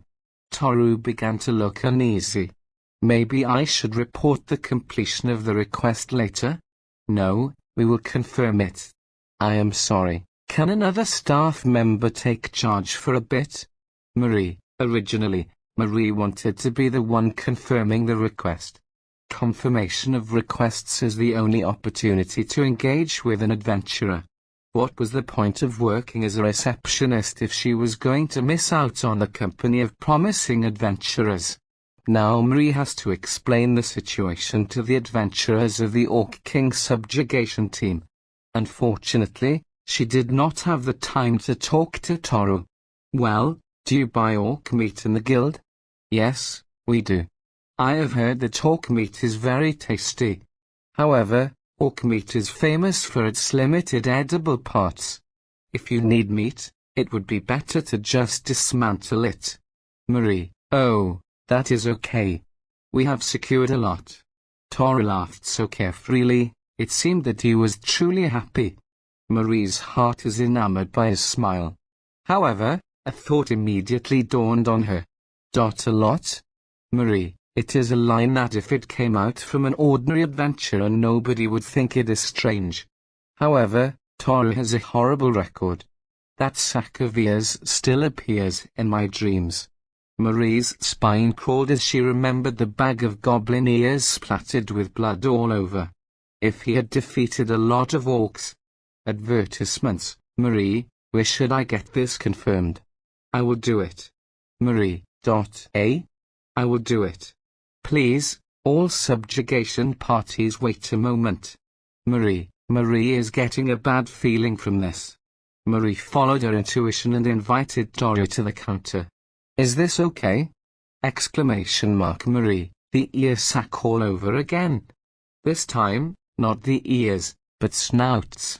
It was a terrifying jute bag that looked exactly the same as before was placed on the counter. The jute bag was bulging like a meat bun. Marie was reluctant just looking at the sack, but she knew she had to look inside. Hey? Marie: snouts, and many snouts. The jute bag was packed with countless orc snouts. At the top of it is a huge snout, which is clearly different from the common snouts. Ah! Marie, the moment she saw it, Marie froze. This is an Orc King's snout, Marie. At a glance, Marie realized that it was an Orc King's snout. However, Marie, I gathered a subjugation unit. What should I do, Marie? She was tearfully holding back her tears.